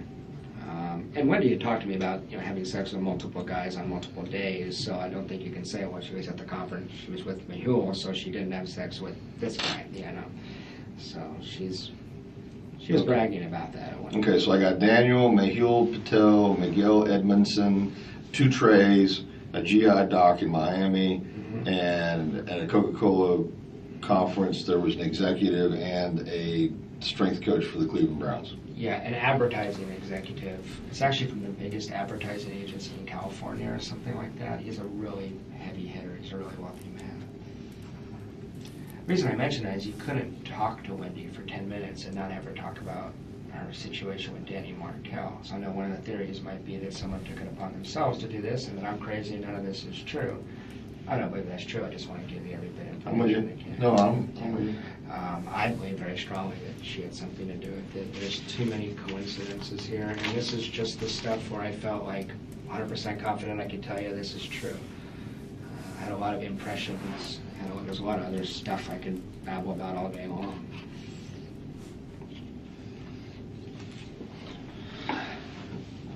Just so I'm clear, when she went to this Coca-Cola conference in Atlanta, she met not just one but 2 guys. Is that what you're saying? She talked a lot about, Mehul was at that conference. Okay. Mehul used to send flowers to the house. I'm sure they had an arrangement of some sort. And she spent Christmas with him in 2013 as well. What does he do? He's a rich guy in New York. And that's all she needs to know, right? Rich guy, New York, big city, millionaire, done. But is he a 31-year-old or a 25-year-old? Just a rich guy. He's a banker, I think. And this Sack, he was a professor, right? He's a professor. Which law? No, he's English and humanities.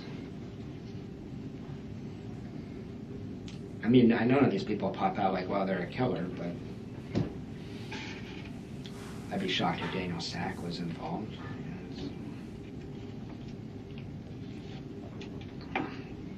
Daniel Sack never wanted to meet her kids, wanted nothing to do with her divorce or her family stuff. I can't imagine. What about Miguel? Miguel hated, I told investigator how this, Miguel hated Danny. She showed me texts about how much Miguel hated Danny. Miguel and her dated right before me. His relationship preceding us. They only broke up because he moved to D.C. for his job and could not be here. And she often talked about the fact that she could be with Miguel if she lived in Miami. What does Miguel do? Works for ExxonMobil. He's a CPA. CPA? He's a heavy hitter in Exxon. So Miguel Edmondson is a CPA for ExxonMobil. Mm-hmm. Relocated to D.C. Mm-hmm. Man, my handwriting is getting atrocious. Well, you do this all day long, and then you pick up one of these, and it doesn't work good. Yeah, it's all school. Okay. Went to D.C. and hated Danny? Hated Danny. What did the text say? I can't remember what it said, but I remember Wendi going, look how much, because I did not know that she was still seeing Miguel. I believe that she was. She had one weekend she went away, and she only stayed at her house, which was foolish given the game she was running. Because like flowers and cards would come from other guys when I was at the house.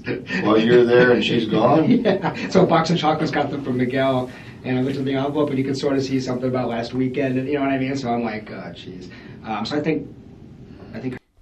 Box of chocolates from Miguel.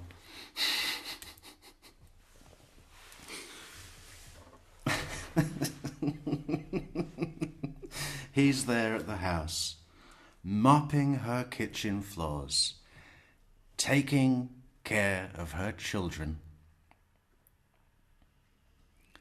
while she's out fucking Daniel Sack, and then there's a knock at the door. And the knock at the door which Jeff answers, obviously, probably in a little pink apron.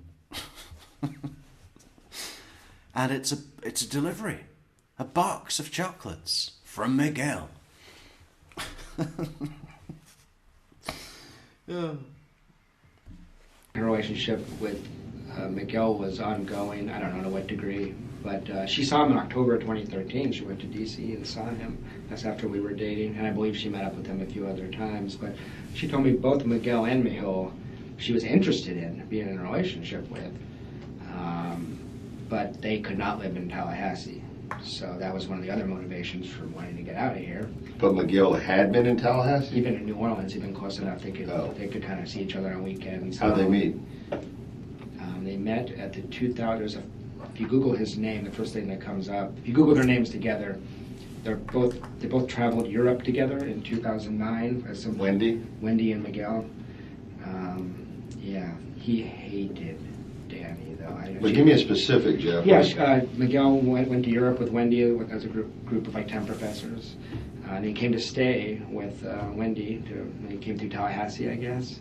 And he left early because he couldn't stand the way Danny talked to Wendi. This is while they were married? Yeah, this is 2010. Okay.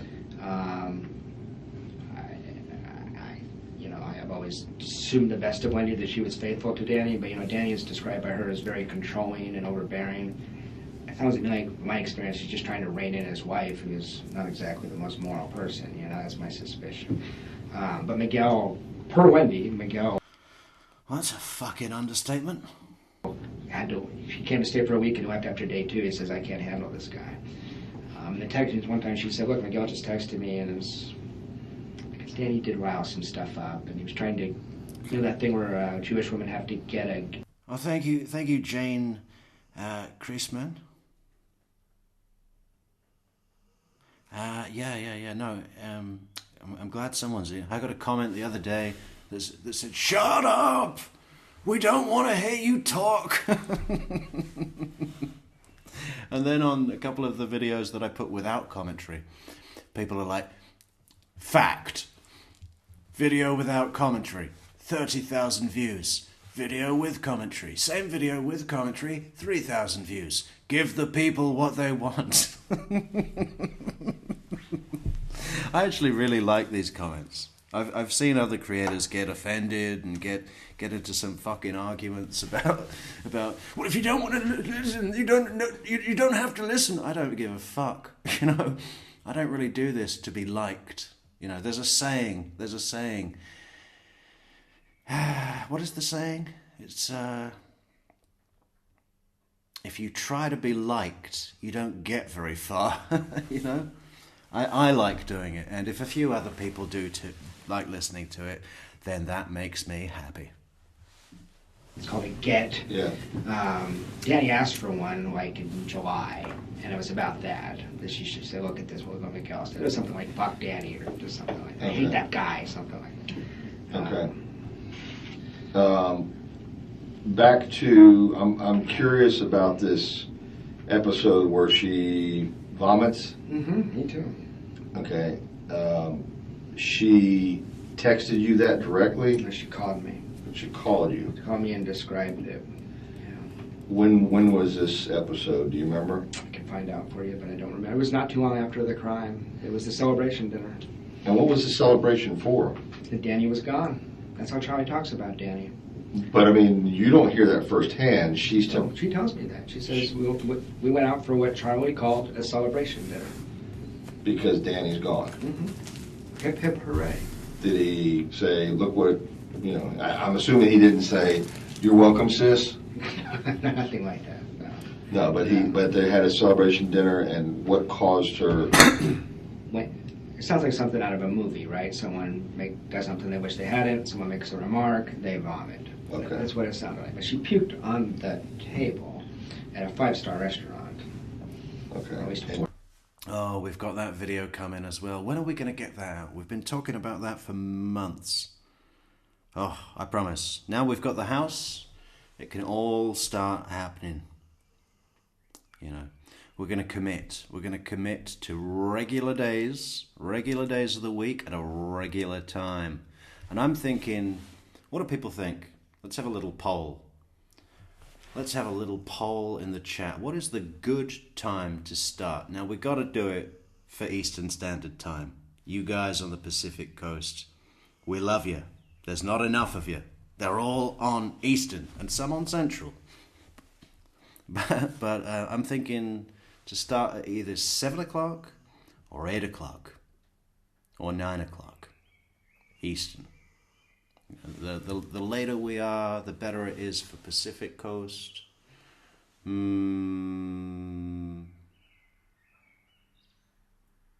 So if it's 7 o'clock in Eastern, then it's only 4 o'clock in LA.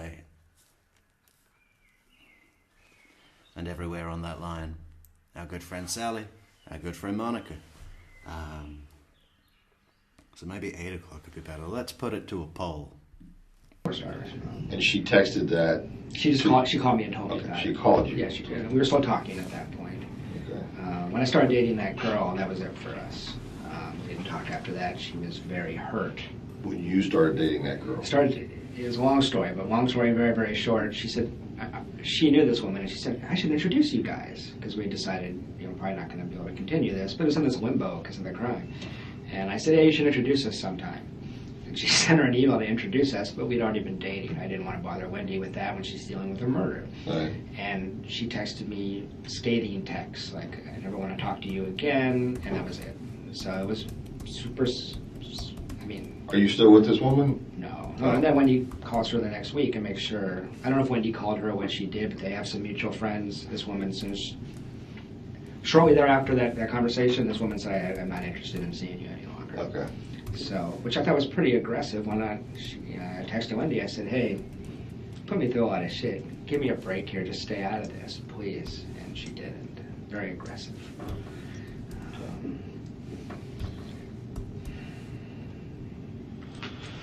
Let me go check on something. You good on water? I'm good, thank you.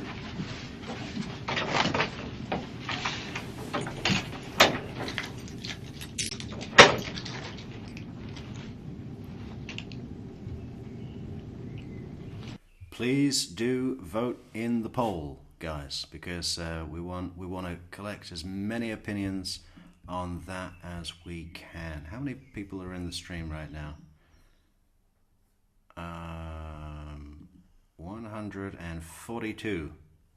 Okay, we could do with a few more likes on the video. If you haven't liked the video already, please do leave a like on the video. Show me your thumb. Support the channel on buymeacoffee.com or super chat, super like, super thanks, super stickers, and vote in the poll. We need 142 votes in the poll. Let's go, let's go, let's go. And likes, what are we on likes? 113. So we could do with 29 more likes. 29 people in the stream right now have not clicked like. Why is that? Why is that? You're here, we're here.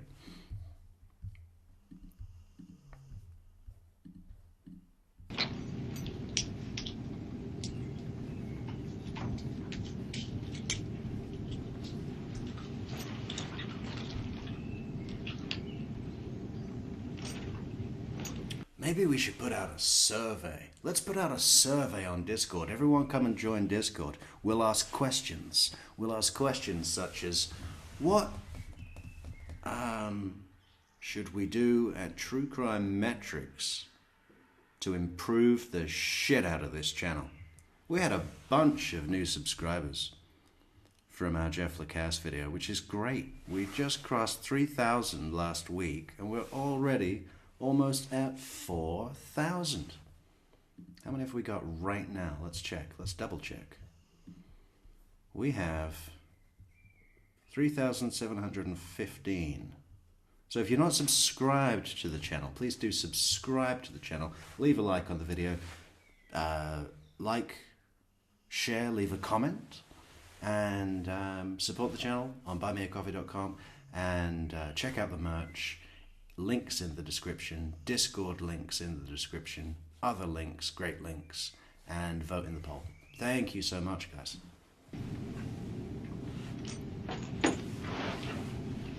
I know what people are going to say on the survey as well. They're going to say, stop telling us about buy me a coffee. We want all of this for free forever, and you work for us. Okay? Now get back to your job.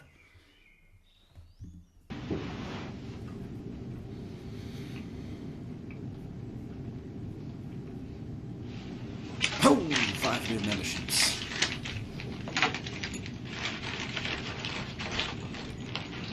Another fantastic bit of Jeff just going through his bag, sitting back and thinking. I just love it. I need to put that all together and just put it up. No commentary, no General Isom, no Jeff talking, nothing. Just him in a chair, eating gum and thinking.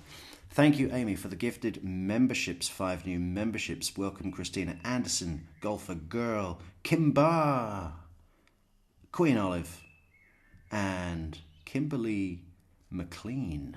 Welcome, Kimberly McLean.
That was the shot from our thumbnail, wasn't it? Uh-oh. Doesn't he look like an absolute don there? Very regal. I mean, it's like King Henry IV or something.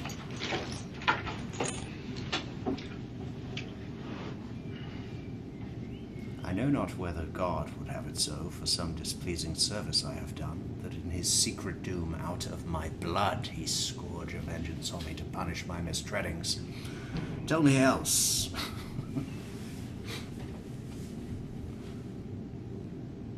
Such barren pleasures, lewd society, that thou art matched to.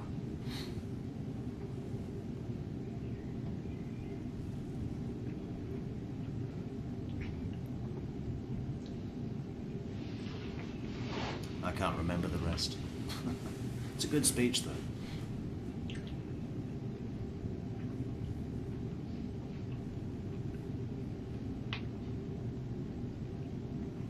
Thank you, coercive control is a crime. It is. It really is.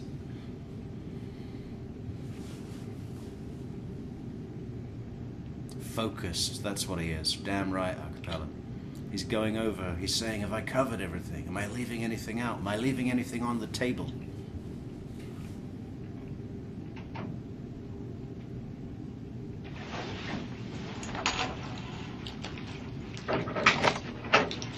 Still trying to get that photograph. I don't know if it's still going to be on his Facebook page or not.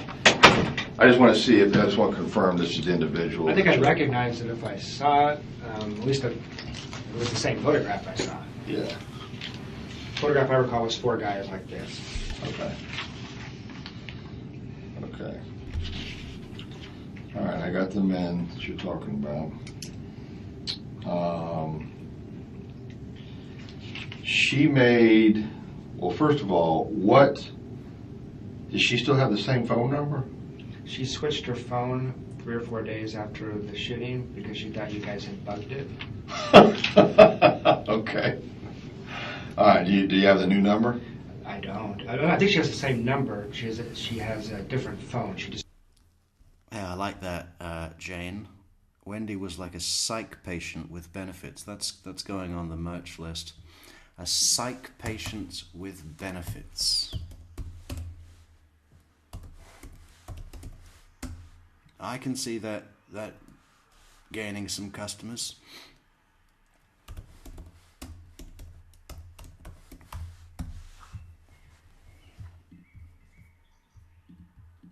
Oh, different handset? Just silly because they want to. You don't need to put a bug on a phone physically. Right. I mean, it's funny.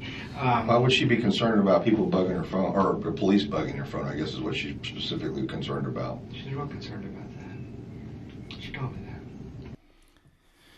If I was afraid that the police were bugging my phone, I'd probably get rid of the physical device as well. I mean, why take a chance? Just get a brand new fucking phone. I mean, I know that it's... that it doesn't need a physical bug on the phone, but the phone has MAC addresses and certain identification numbers that would relate to a history of calls. Just start a new slate. I don't have an issue with that, Jeff, to be honest. I think that's actually probably a good idea if you're, no one really knows what the deal is with covert surveillance by crime scene investigation units or whatever law enforcement agencies. Get a new phone. Did you ask why? No, I knew I immediately thought she did this, and so she told me 50 times, Jeff, I had nothing to do with this. And I always just let it be silent, sorry. I just let it be silent because I didn't want to go there. I didn't want to play my hand. I've never said anything to her. I just wanted to listen. I was hoping she might give me something interesting, and I would come tell you guys. Because she's erratic enough, I thought she might say something stupid. She must have said 50 times, I had nothing to do with this. And you saw her statement in the press. She's worried for the safety of her and her children. No one's suggesting a serial killer looking for Jewish warriors, you know? I mean, this was pretty targeted, so... Yeah, you think... she's concerned for her children's safety. Wendi plays the victim so well. To me, it looked like classic Wendi. That tone from Isom, it sounded like he was defending her position on that. Well, she is concerned for her children's safety. We met her. She's a very loving mother and an innocent victim in all of this. That's why we let her go. Isom, look at the notes, show them to a real professional, and have them tell you what to do next. Wendi. Everybody else felt bad for her. I thought, holy crap, she did this. She plays the victim instantly. She's great at it. You said something a minute ago, and I didn't want to interrupt you, Yeah. but I know it was about...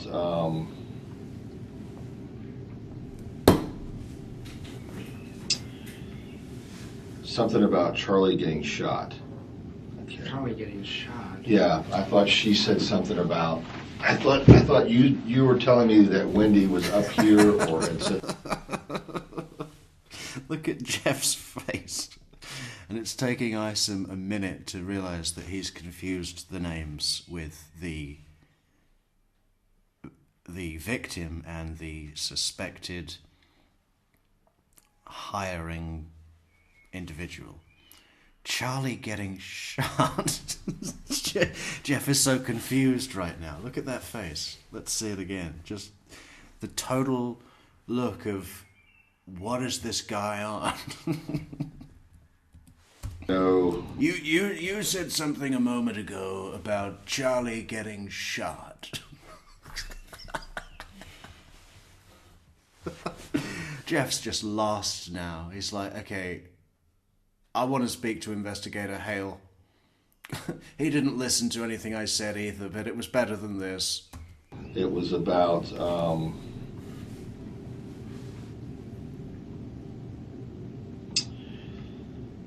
something about Charlie getting shot. Charlie getting shot. Yeah, I thought she said something about. I thought you were telling me that Wendi was up here or had said something about Charlie getting shot or Charlie getting killed or something like that. She referred to that. Danny or Charlie? I'm sorry, Danny. I'm sorry. I'm totally confusing you. Yeah, that's okay. That's okay. What about if he just picked a name that wasn't even in the story at all? Hasn't been mentioned once. You said something about Matthew getting shot. Okay. Which was 3 weekends ago. She was here for 4 days. And in the morning when she was here, it was a church ceremony in the morning, then a party at night. And the morning one, she sobbed through the whole thing. And whenever anybody asked her, like, what? Okay, we should be back now. Somebody tell me if we're back.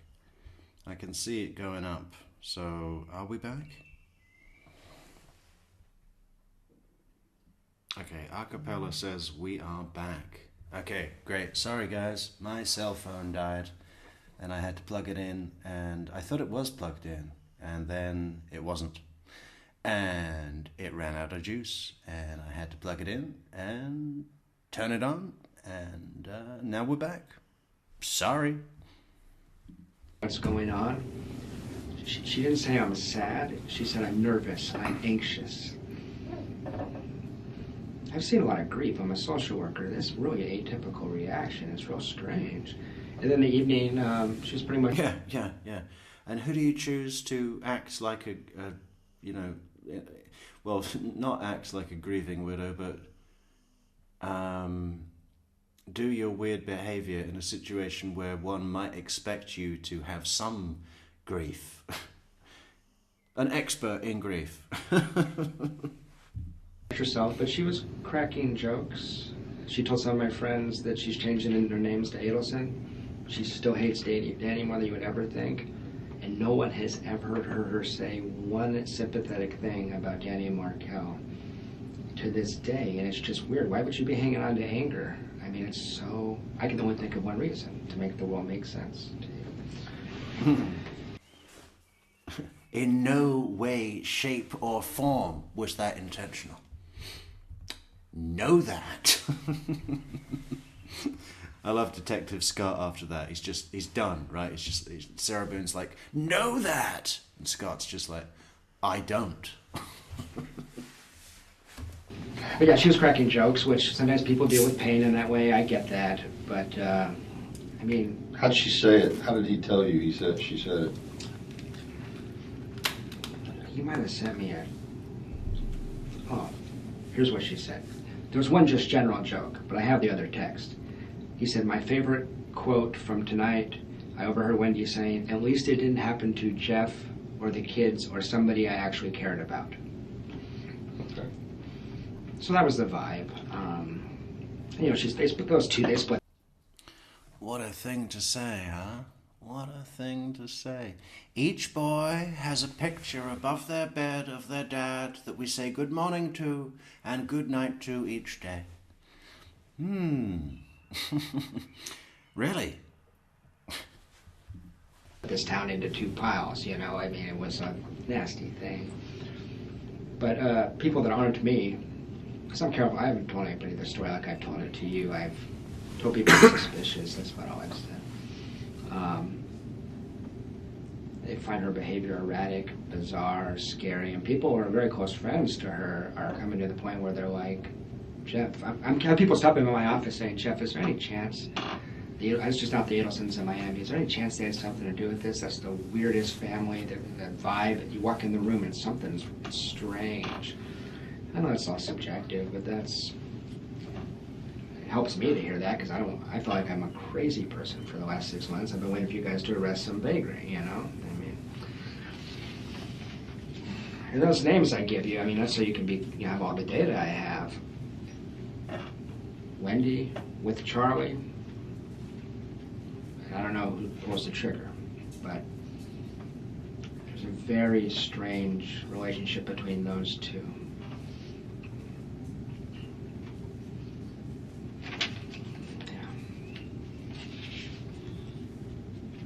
I acknowledge this might all sound real crazy to you, investigator. I'm not, no. Yeah. So I'm very interested in this. Yeah. I want to make sure that I understand it completely and thoroughly. Yeah. And I can see that it's been weighing on you heavily. Well, it has, because it sounds crazy to people, obviously. Although I've told a couple people the whole story like I told it to you start to finish, and no one else has said I'm crazy. My therapist said one thing. This is Isom's best quality, you know. He just comes across as a really nice and caring person. You know, I think he's got a lot of time for people, which in his position as an investigator or detective might be more damaging than it is a benefit. You know, he's a caring person. He wants to understand people. I really do like him, even though some of his, shall we say, quirks can be frustrating. I forgot to tell you. I had to go get a damn therapist. It was so crazy. So I tried to manage her. I tried to get some advice on relationships. And in April of 2014, he tells me, look, he's real blunt. I'm going to be honest with you. There's two possibilities. One is she's just getting over a divorce and drinking too much, and she'll settle down over time, maybe live happily ever after. Second option, she sounds an awful lot like a sociopath to me.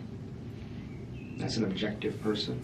Right. And I said, sociopath? He said, yeah, high functioning, but she doesn't seem to have a conscience. And I said, oh, Jesus, what I got myself into? Because I was in love with her and I wasn't going to leave at that point. But that's the kind of feedback I've gotten when I tell people what she's actually like. Okay. I prefer that you guys catch somebody else, obviously. Right. When's the last time you talked to her or had any conversation? I could find it for you. It would have been in around August 20th. Oh, that long ago. Yeah. She cut off all contact because I didn't tell her I was dating. It was just bizarre. That was the time, it was about the time of commencement, summer semester commencement.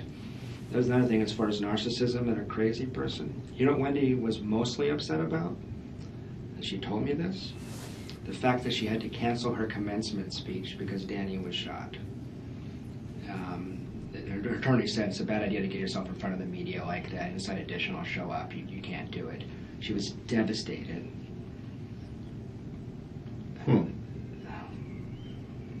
It's bizarre. I went back and looked. I wonder if that was John LaRoe at that point. Probably not, right? Probably not. Apparently you all have somebody, McPherson? Jay McPherson. Yeah. What's the relationship? She has something to do with Wendi? They claim that she was in the room with Wendi in the 9 hours you guys interviewed Wendi. She came up here. She was not in the room with her. Wendi told me she was in the room. Well, okay, let me correct that. That sounded weird to me. She came in the room, I think it was over the children. The children had to be picked up. Yeah, it did sound weird to you, didn't it, Jeff? It sounded weird to me too, especially when Wendi said to Jane, who somehow got into the police interrogation room, when Wendi said to Jane, Jane, who could have done this? And are they going to come after my kids? Or me? Who's next? Is Jeff this much of a lunatic? Yeah, it was weird, wasn't it, Jeff? Of course, I don't think certainly he's not seen that video at this point. Or being told by Jane or Wendi that those words were said. Is Jeff this much of a lunatic? I would be looking at Jeff Lacasse. As a social worker, I would be looking into Jeff Lacasse. Gotcha. And there was two ladies that were up here, and I can't remember if that was McPherson or not. Jane was with her that day. Jane's, coincidentally, Jane's a one of my doctoral students in our program. So she's getting her PhD in social work. I teach in social work, so I know her professionally. Right. Jane is the one I talked to for about 3 hours, maybe 2 weeks after the crime. They told me that Wendi and her circle of friends thought I did this. Jane told you that? Jane told me that. She said you had to be there if you were, and she basically made it sound. God damn it, this poll. Okay, we're gonna have to move across the Atlantic. Everyone's loving 9 p.m. starts for the stream, which is 2 a.m. for me. So if the stream is 3, 4, 5 hours long, yeah, that's okay. Well, that's what we've got to do. If that's what most people want, that's what we got to do. That's what we got to do. Or maybe we'll do a mix. I don't know. We'll see. We'll see. We've only had 33 votes, and we still have how many people in stream? 135. Did those likes go up? Yes, but not that much. Like the video, like, share, leave a comment. Like if you, and she's a confidant of Wendi. See, Wendi has told many people that I stalked her, that I falsely accused her of cheating on me, that I'm this very mean person, all this kind of stuff. And she has friends that are professors in other departments. She's slandered me pretty bad. So I just haven't responded to any of that. But I go to conferences and get weird looks from people. Anyway, Jane is the one that I was so puzzled, because I'm a pretty gentle guy. I was always a really good father to those kids, essentially. And I didn't understand how anybody could think that. And I don't believe that Wendi could have possibly believed, like, why in the world would I go shoot Danny? Did I want to choke the shit out of her? Yes, but I would never touch a woman, and I've been in a fist fight. You said, you just got through saying what I want to choke the shit out of her. Yeah, her, not Danny. Right. There was a few times where I took a time out. I teach anger management classes. You know? I would raise my voice to her that one time, because you couldn't. She would collapse. Okay. But Jane knows Wendi as well as anybody. Jane doesn't think any of this. Wendi's pretty good at fooling people. Although some of this information is publicly available, I should add. Like, she's a Truman Scholar. If you go on the web and look at her statement, she says, "I hate Tallahassee, you're a bunch of country bumpkins." That's basically what she says. You know. Although I think she told a lot of the locals What they that wanted she to was do. satisfied, she wanted to make the best of things, and that she actually... No, that is what she said. But not when the door closed and it was just me and her in the house. Then it was, I got tired of listening to it. I think it's a great place. I deliberately moved back here. I could have went anywhere. So... But it wasn't for her. And she made that clear to you, is what you're saying. On a daily basis. You couldn't pull up to the movie theater without hearing about how the movie theater in Miami is better. Okay. She was obsessed with it. Her and Danny thought they'd be here a semester. Got stuck here. So. And all she'd been wanting to do is get back to South Florida. And she made that quite clear to you. It was kind of cold, actually. She basically told me, if it's between you and South Florida, I'm going to South Florida. Okay.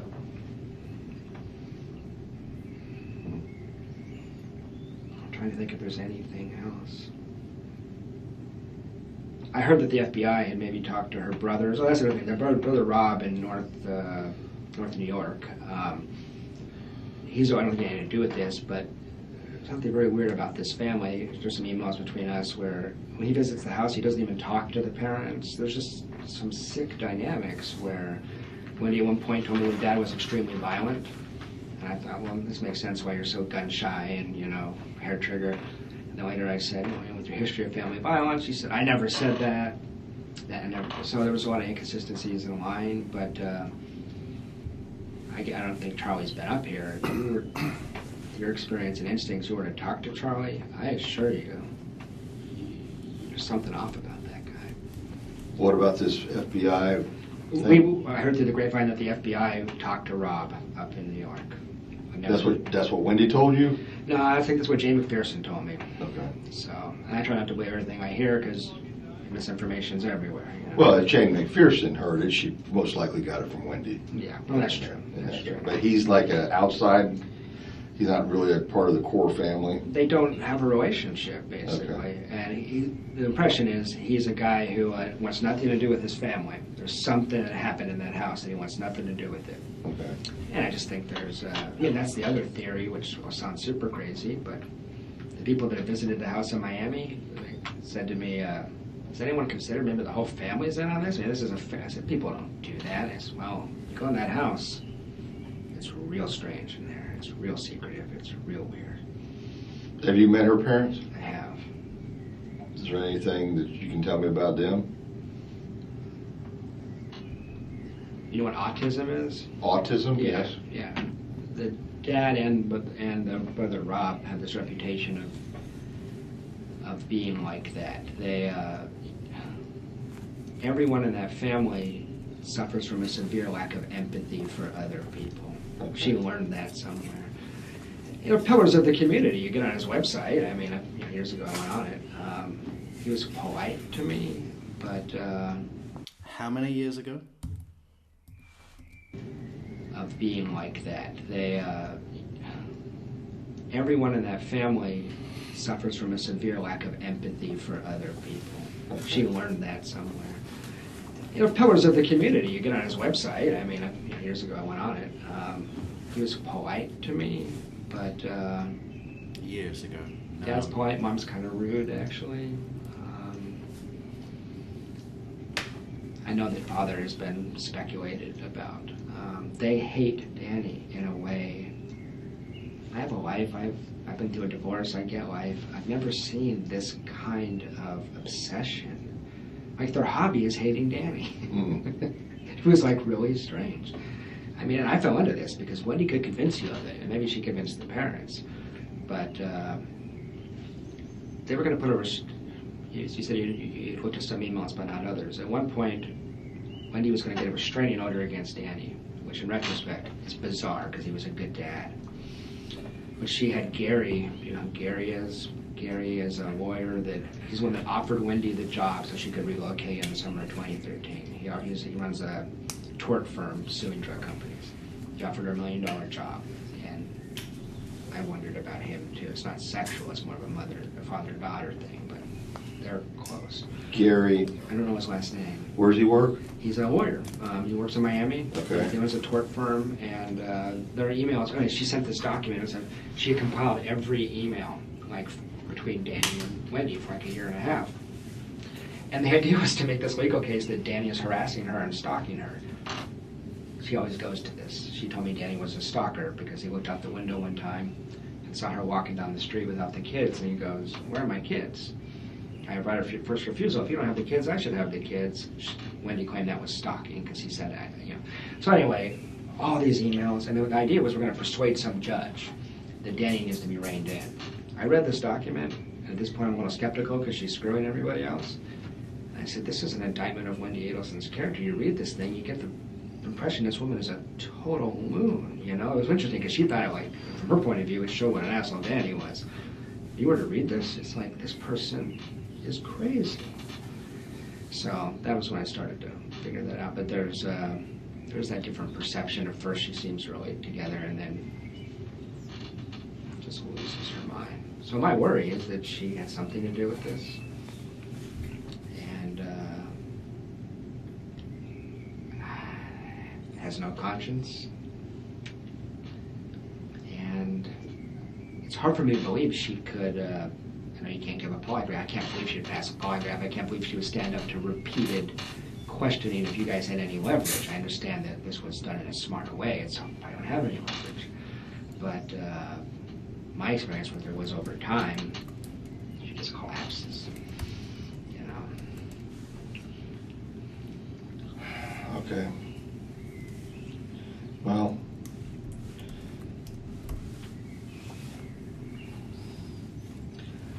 I get I understand that you know that you never heard Charlie say anything derogatory about Danny. Oh, are you kidding me? Yes. Yes. Did you hear him say anything in a threatening manner? No. Well, I myself said I'd like to kill Danny Markel. I told you guys that because Wendi told me he was sated. I don't want to make it up. In that hot tub, this is what this family talks about. In that hot tub, I don't remember. He definitely in that hot tub, half the conversation was about what an asshole Danny Markel is. He was very heated up about it. He's a very intense guy. It was a little different than when I would say it, you know, Bandito's burrito. I was like, someone should kill that guy. I was so sick of his shit. Really, it was Wendy's shit. Right. I was manipulated. The brother, I mean, they were married 9 years. They have 10 years worth of the bullshit to be upset about. And the rant and rave about how he handled the wedding. How he handled the wedding. You know, kosher versus not. Remember when he did that at the wedding? What? Sure. I mean, it's like they're.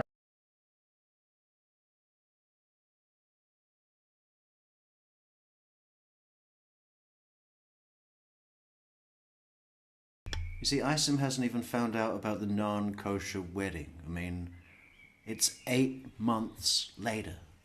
You're so far behind that it looks like you're leading. Hobby. It's bizarre. And I didn't have that written down. When was the hot tub conversation? That was right after the March 12th? Yeah, it would have been like March 17th or 18th. It would have been the Sunday at the end of spring break last year.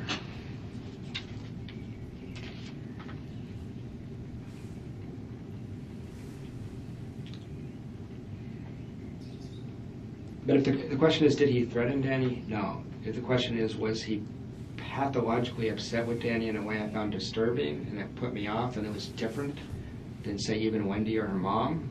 Yes. Incredibly intense about it. Incredibly intense. Charlie's so difficult to get along with, he doesn't have one dental office. He works at 5 dental offices and they can only handle him 1 day a week in each office. Really? Yeah.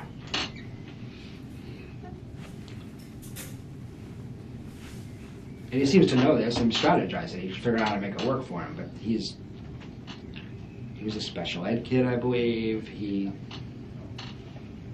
was very difficult to get along with.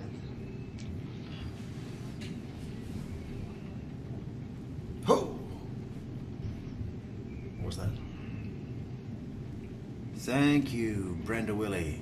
And he is fiercely protective of Wendi.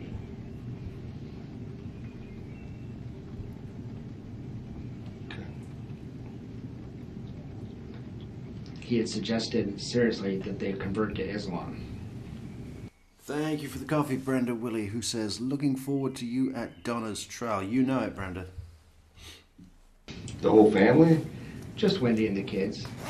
Islam? Islam or Christianity, one or the other. Just to screw with Danny. So they're not very devout in their No, Jewish they're atheistic Jews. Pardon? They're atheistic Jews. You know, Jews that don't really believe in God. They do it culturally. They eat the food. These people don't have ethics or morals. I mean, they don't.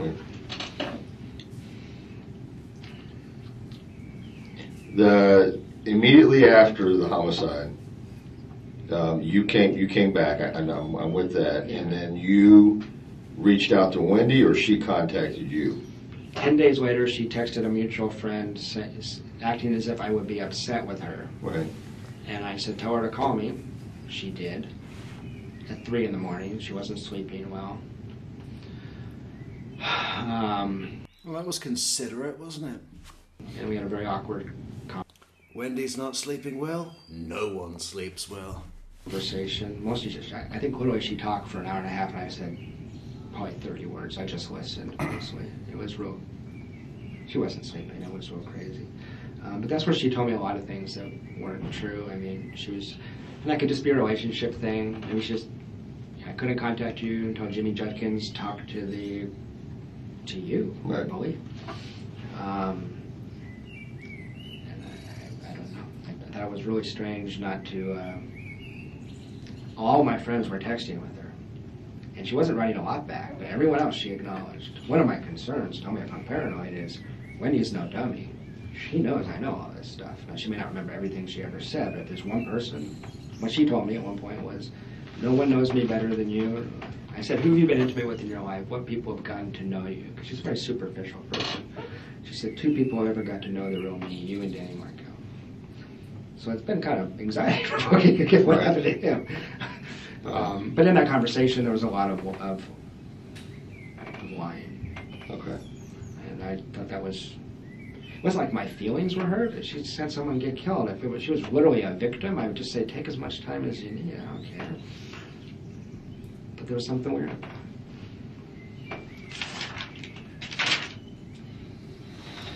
Okay. Let me see if this picture's available or not. Okay. It may be off.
All right, this one we're skipping.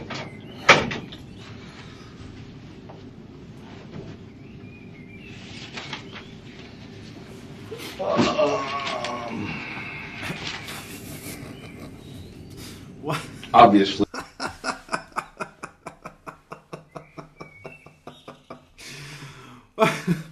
What was that?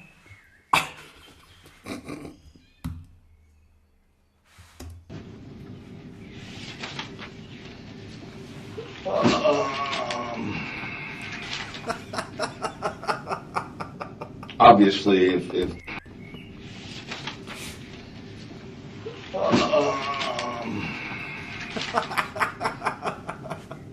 that is not obviously normal. if there's something else.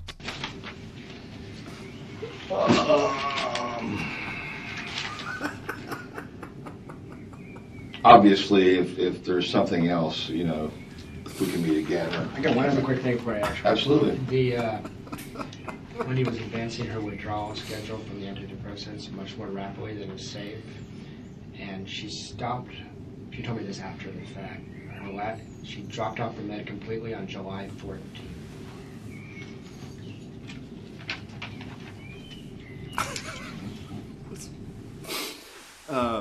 Acapella. I'll put it in the outro, which I still have to produce.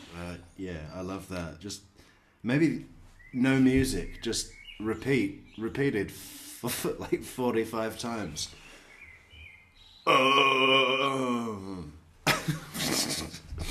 Isom getting into a chair. Imagine him at home when he really lets go. Well, that's the. Imagine him after a mud pie eating competition. Finally gets takes off his belt. Lets it all hang down. And gets into a chair, a real chair. You know he's got his own chair at home just for him. The one that's positioned in the best way to see the TV. We determined that's the date that the conversation. Probably got a little refrigerator next to the door for the pudding. Spoon pockets on the side.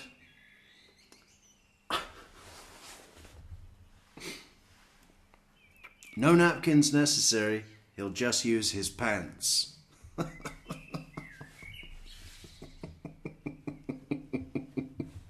Happened about Charlie and the 15,000. But she doesn't tell you till later on. I just said, hey, how are the meds? And she goes, oh, I stopped. Yeah, was that him getting into the chair? Was that a redacted portion? I can see why. That was, I think, the first day I was back, which was Monday. July 14th. That was her first day off. So she's off of them completely on that day. Okay, so... Which, by the way, people have impulse control problems at that point, so that might be why she said that. I mean, it's... But she's telling you this when? In August sometime. Okay. She just stopped cold turkey? Or I don't know. I just know that supposed to go downtown. Yeah, that's right, Nan. The video, we've made the new portions. This is the whole video, but the new bits are in black and white, and the previously seen and released bits are still in color, which is a good way to break it down. 100% of week she wasn't doing that.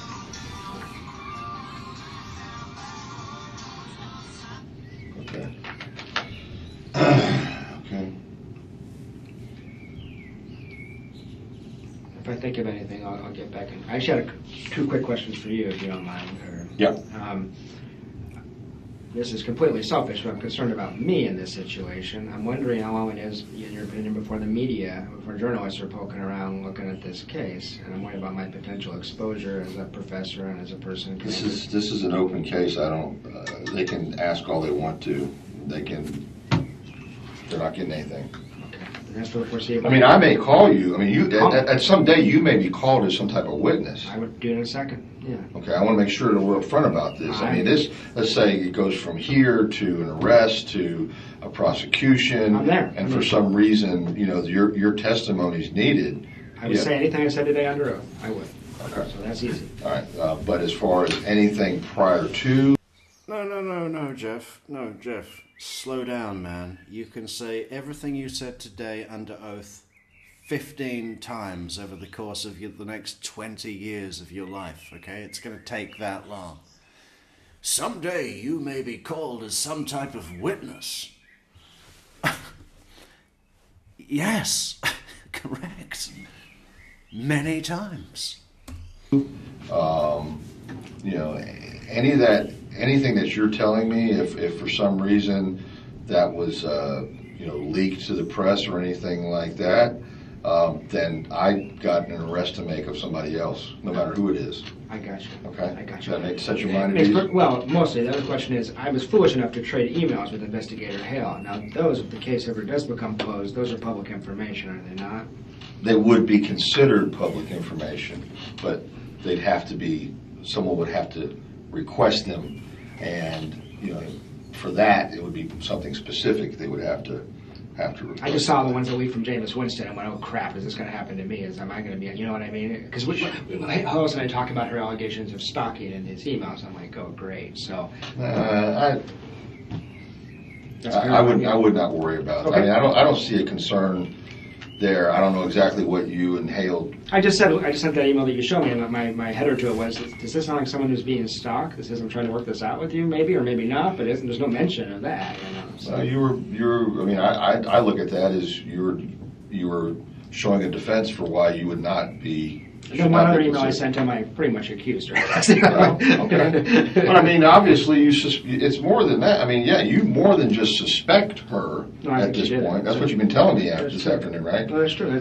What I've basically gotten from you is this woman is directly involved. She is. Now, I don't think you're saying necessarily that she killed her ex-husband, no. But she either had something to do with orchestrating it or had knowledge that it was going to happen. That's the whole point about I have to be back on the 18th, right? No, give you a thumbs up, and then know what's going to happen. There's something weird about that date. So I don't think she doesn't have the skill to orchestrate it, but Charlie does. So that's correct, and But you left on Thursday, and your last conversation with her was on Wednesday. My last conversation with her was on Tuesday.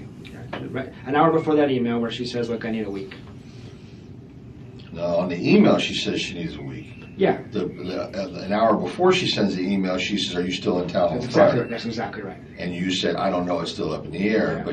But you did not. She did not ask you to stay in town. No, she did. Like the next day, I see Jay McPherson at work, and maybe there's all kinds of possibilities how she would have found out I was leaving. Do you have any suggestions if I'm I know they're doing a dateline on the Frosch guy that killed his wife out in Thomasville, and they already came to town. Any just advice from being an experienced investigator what I should do if I'm approached by the media? Because it's not unimaginable. Go talk to Investigator Adelson.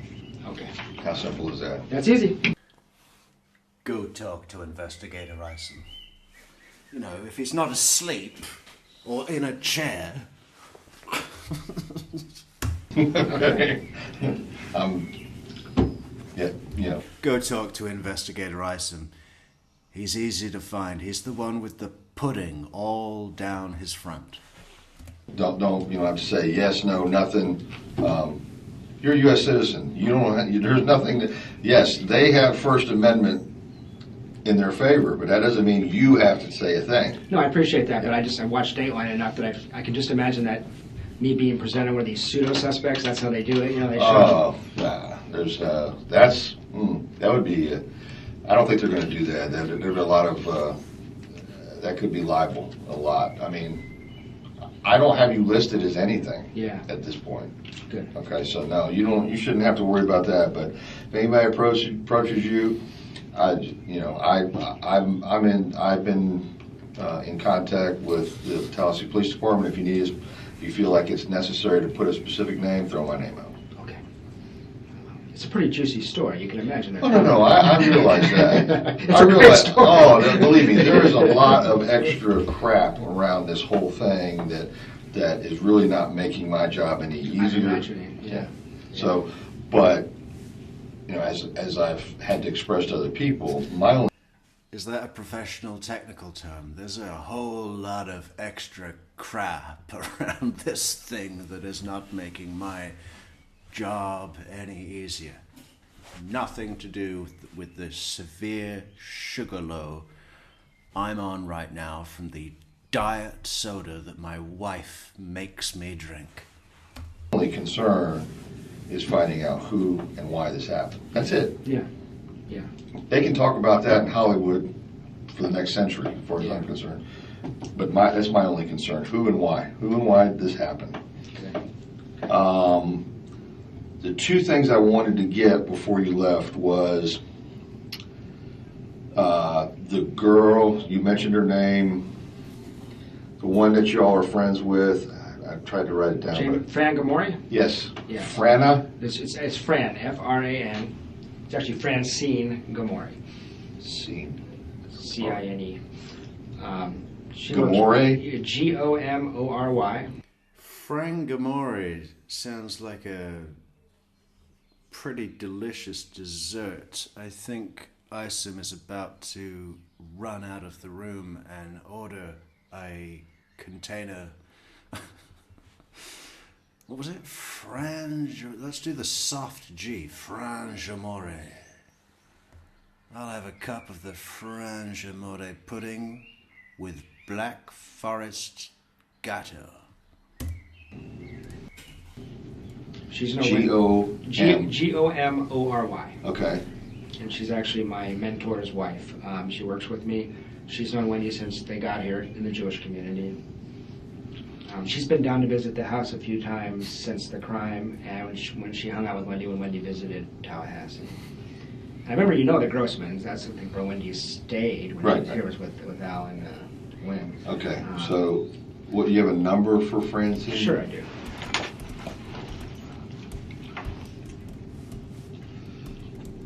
Who's your mentor? Tomi Gamori. Tomi? Yeah, T-O-M-I. It's Hungarian for Tom. Uh-oh. What's that? You're throwing an obscure spelling to General Isom? Back up, pal. It's Tom. We're calling it Tom. His name is Tom. It's T-O-M, Tom. 1 syllable, 3 letters. He can do it. He can do it. He did 4 letters, 1 syllable with Sack. Daniel Sack, S-A-C-K. It was easy for him. Throw in a Hungarian spelling of an obscure pronunciation of the word name Tom, and we are going to be lost for the next 18 days.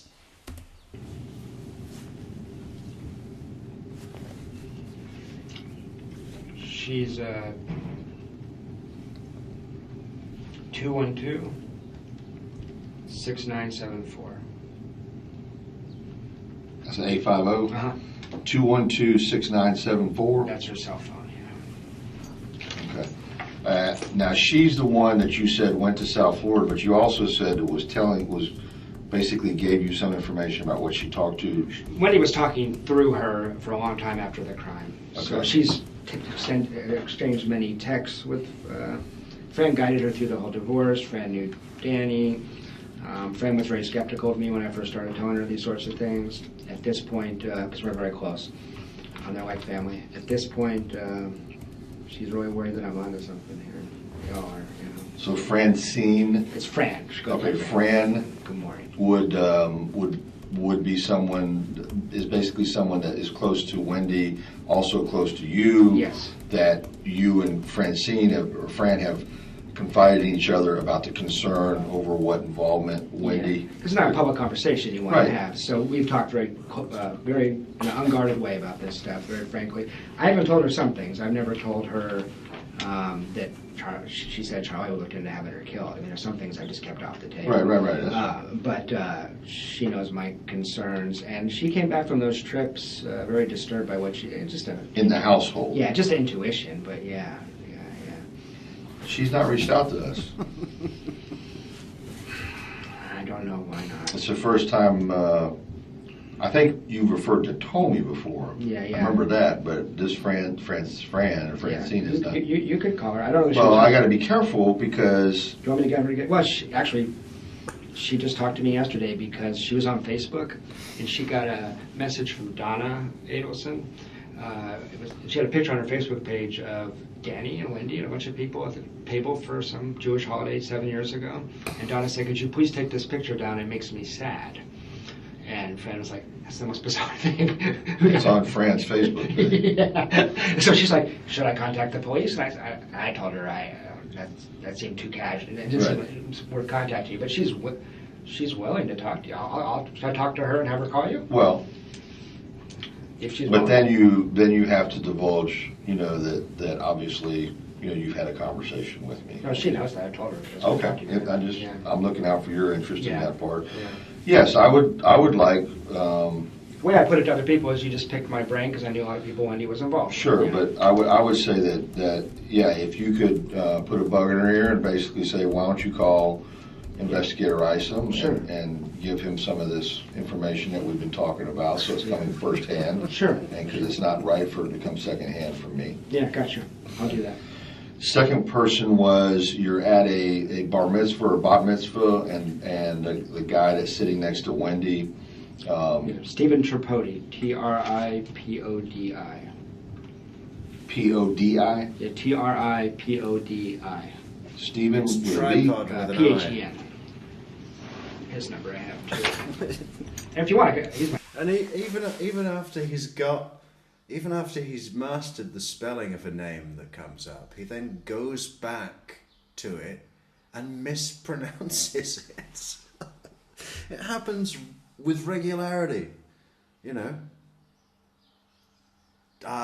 Lacasse is like, yeah, it's Tripodi, that's Tripodi. Trpd? And then when he finally gets it written down, he's like, Tripudu? Stephen Tripudu? Tripudu. My best friend, I can just have him contact you. He knows all That'd be of this. Give me his number anyway, Yeah, so yeah. I know. I try to keep these people straight. Sure. This list is getting quite long. I know. This is your best friend? Here, at least, yeah. Jeff's demeanor seems a little bit, I don't know if elated is the correct word, but he seems to think that he's got something over the line this time, right? It's an achievement vibe he's putting off, which is good. About 8 years. He has an Austin number. It's 512-736-8792. No. Bearing in mind, it is still 7 years later. 7 years from this interview. And a month. 7 years and a month. Until any Adelson is arrested. How crazy is that? This interview happens 7 years later, one Adelson, is arrested. It takes a year and a half to convict him, then his mother fucks off to Vietnam, or tries, she's arrested, and it's been a year, more than a year and a half to bring her to trial. By 127368792. He's the one that introduced us. Okay. To you and Wendi. And he knew Danny. And you're still friends. We are actually. Actually, it's funny. He teared up the other day. He said, "I wish I never introduced you to that one." It's not your fault, Steven. And that's okay. He's a local guy now. He's at FSU. He's a tenured professor at FSU. Professor of social work. Of course. Yeah. It's either that or law. Yeah, that's about all of it. Okay. Yeah, if you could next week, if those, since it's spring break. Yeah. Does she work in that realm too, Fran? She's a social work professor as well. If you could get those two folks to I'll call me, I'd you. appreciate it. Yeah. And just give them my phone number, and they can leave a message. I'll get back to them. Yeah, no, I appreciate you being so responsive. I know you got to be busy, and this is going to be a hell of a case. Well, this is my case. This is my case, and this is I want to see this. I want to see this to the end. And I appreciate that. The amount of healing it would do in this community and in my small community if we could find out who did this. Oh yeah. And I know there's a lot of people frustrated, and everybody wants to know more of the story, and they want to know how come there's not more details coming out, and so on and so forth. Yeah, including you, Isom.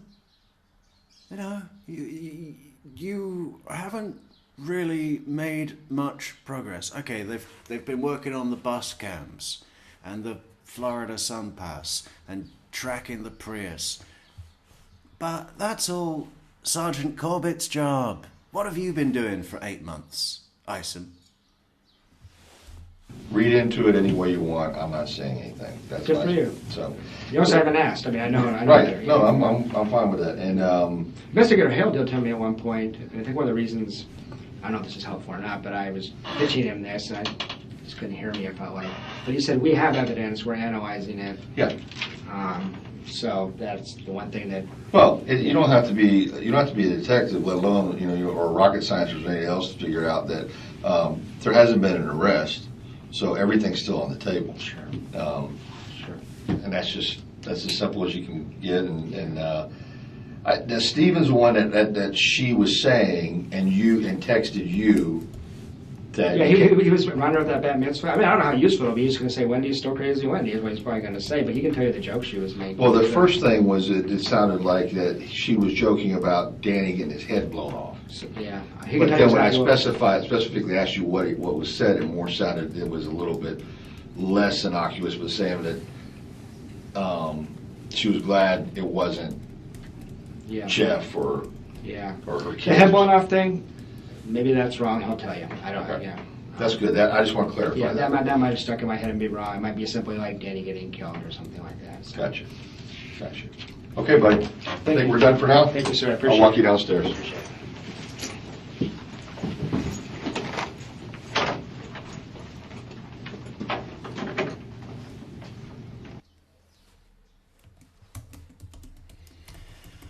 Oh, finally. We did all of the redactions, every single one. Isolated. What did we learn? Well, we learned that whoever redacted it seems to have something about... is it all about mental illnesses, or...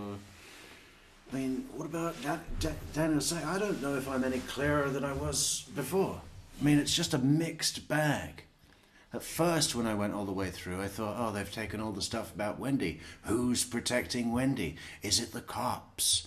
Is it the prosecutor's office? Is it the original poster? We don't know. But I will say, on the version with the, what do you call it?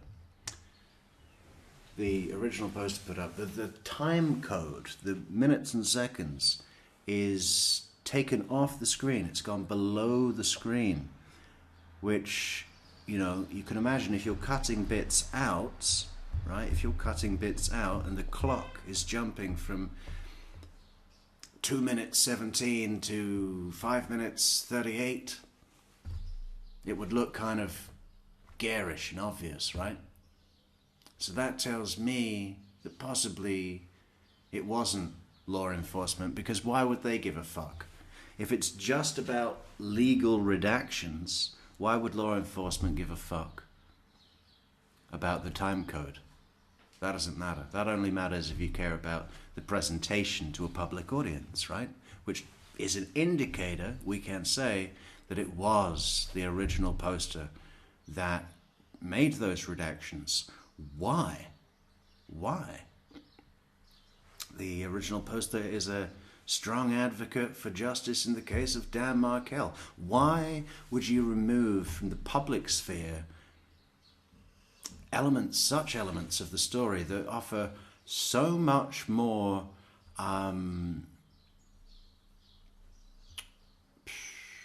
insight? I mean, not really insight. There's some really revealing stuff. A lot of it is incredibly making Wendi look bad. I mean, not necessarily. You know, the fact that she was on she was on psychiatric medication, that shouldn't make her look bad, for example. But it's not how she wants to be portrayed, right? She doesn't want that out. And now we've put it out. What do you think about that, Wendi? We know you're listening. We know you're listening. You're probably a subscriber. You're probably that person who keeps saying stuff like, what was it? Where did we get that? I think it was today. Let's see if I can find it. This message was so funny. I didn't respond to it because I got the feeling it was just one of those morons that want to say the most ridiculous thing in the hope that there will be a huge pouring of outrage and they'll just feel like they hit the first domino, right? Some people get a real kick out of that. Weirdo freak. But I'll mention you on here. This user said on our Adelson wiretaps video about Charlie. It's called Charlie and Donna's Not So Subtle Cryptic Codes. And the message reads, I think he, being Charlie, was wrongfully convicted based on testimony of true thugs seeking early exit from prison. Do I know the truth? Absolutely not. But there was reasonable doubt.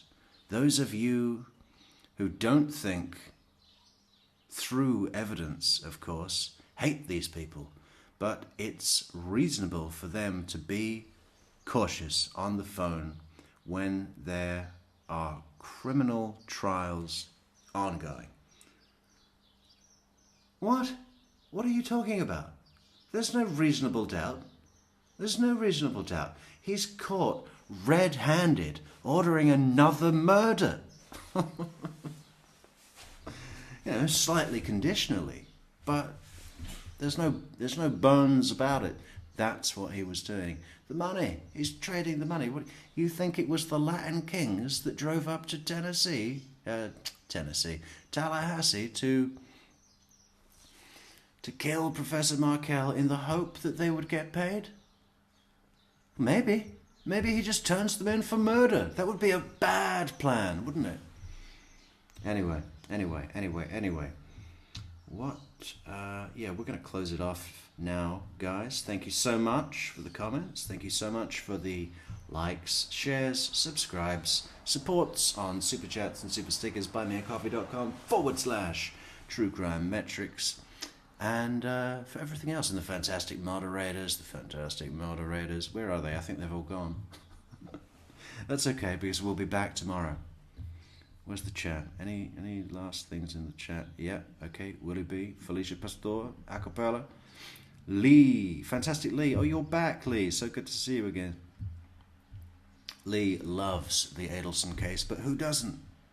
What is Lee saying here? She says, Isom went to Miami when Katie was arrested. I'd love to see that footage. He was pissed by then, I'm sure. Yeah, they actually dropped him out of the back of a C-130 and he parachuted to the arrest point in a walker. Massive cop gut hanging over the walker as he landed. I think I can smell a burning smell, so I'm going to have to go. What is that? Is it? I hope it's outside. Anyway, oh, is the sun up?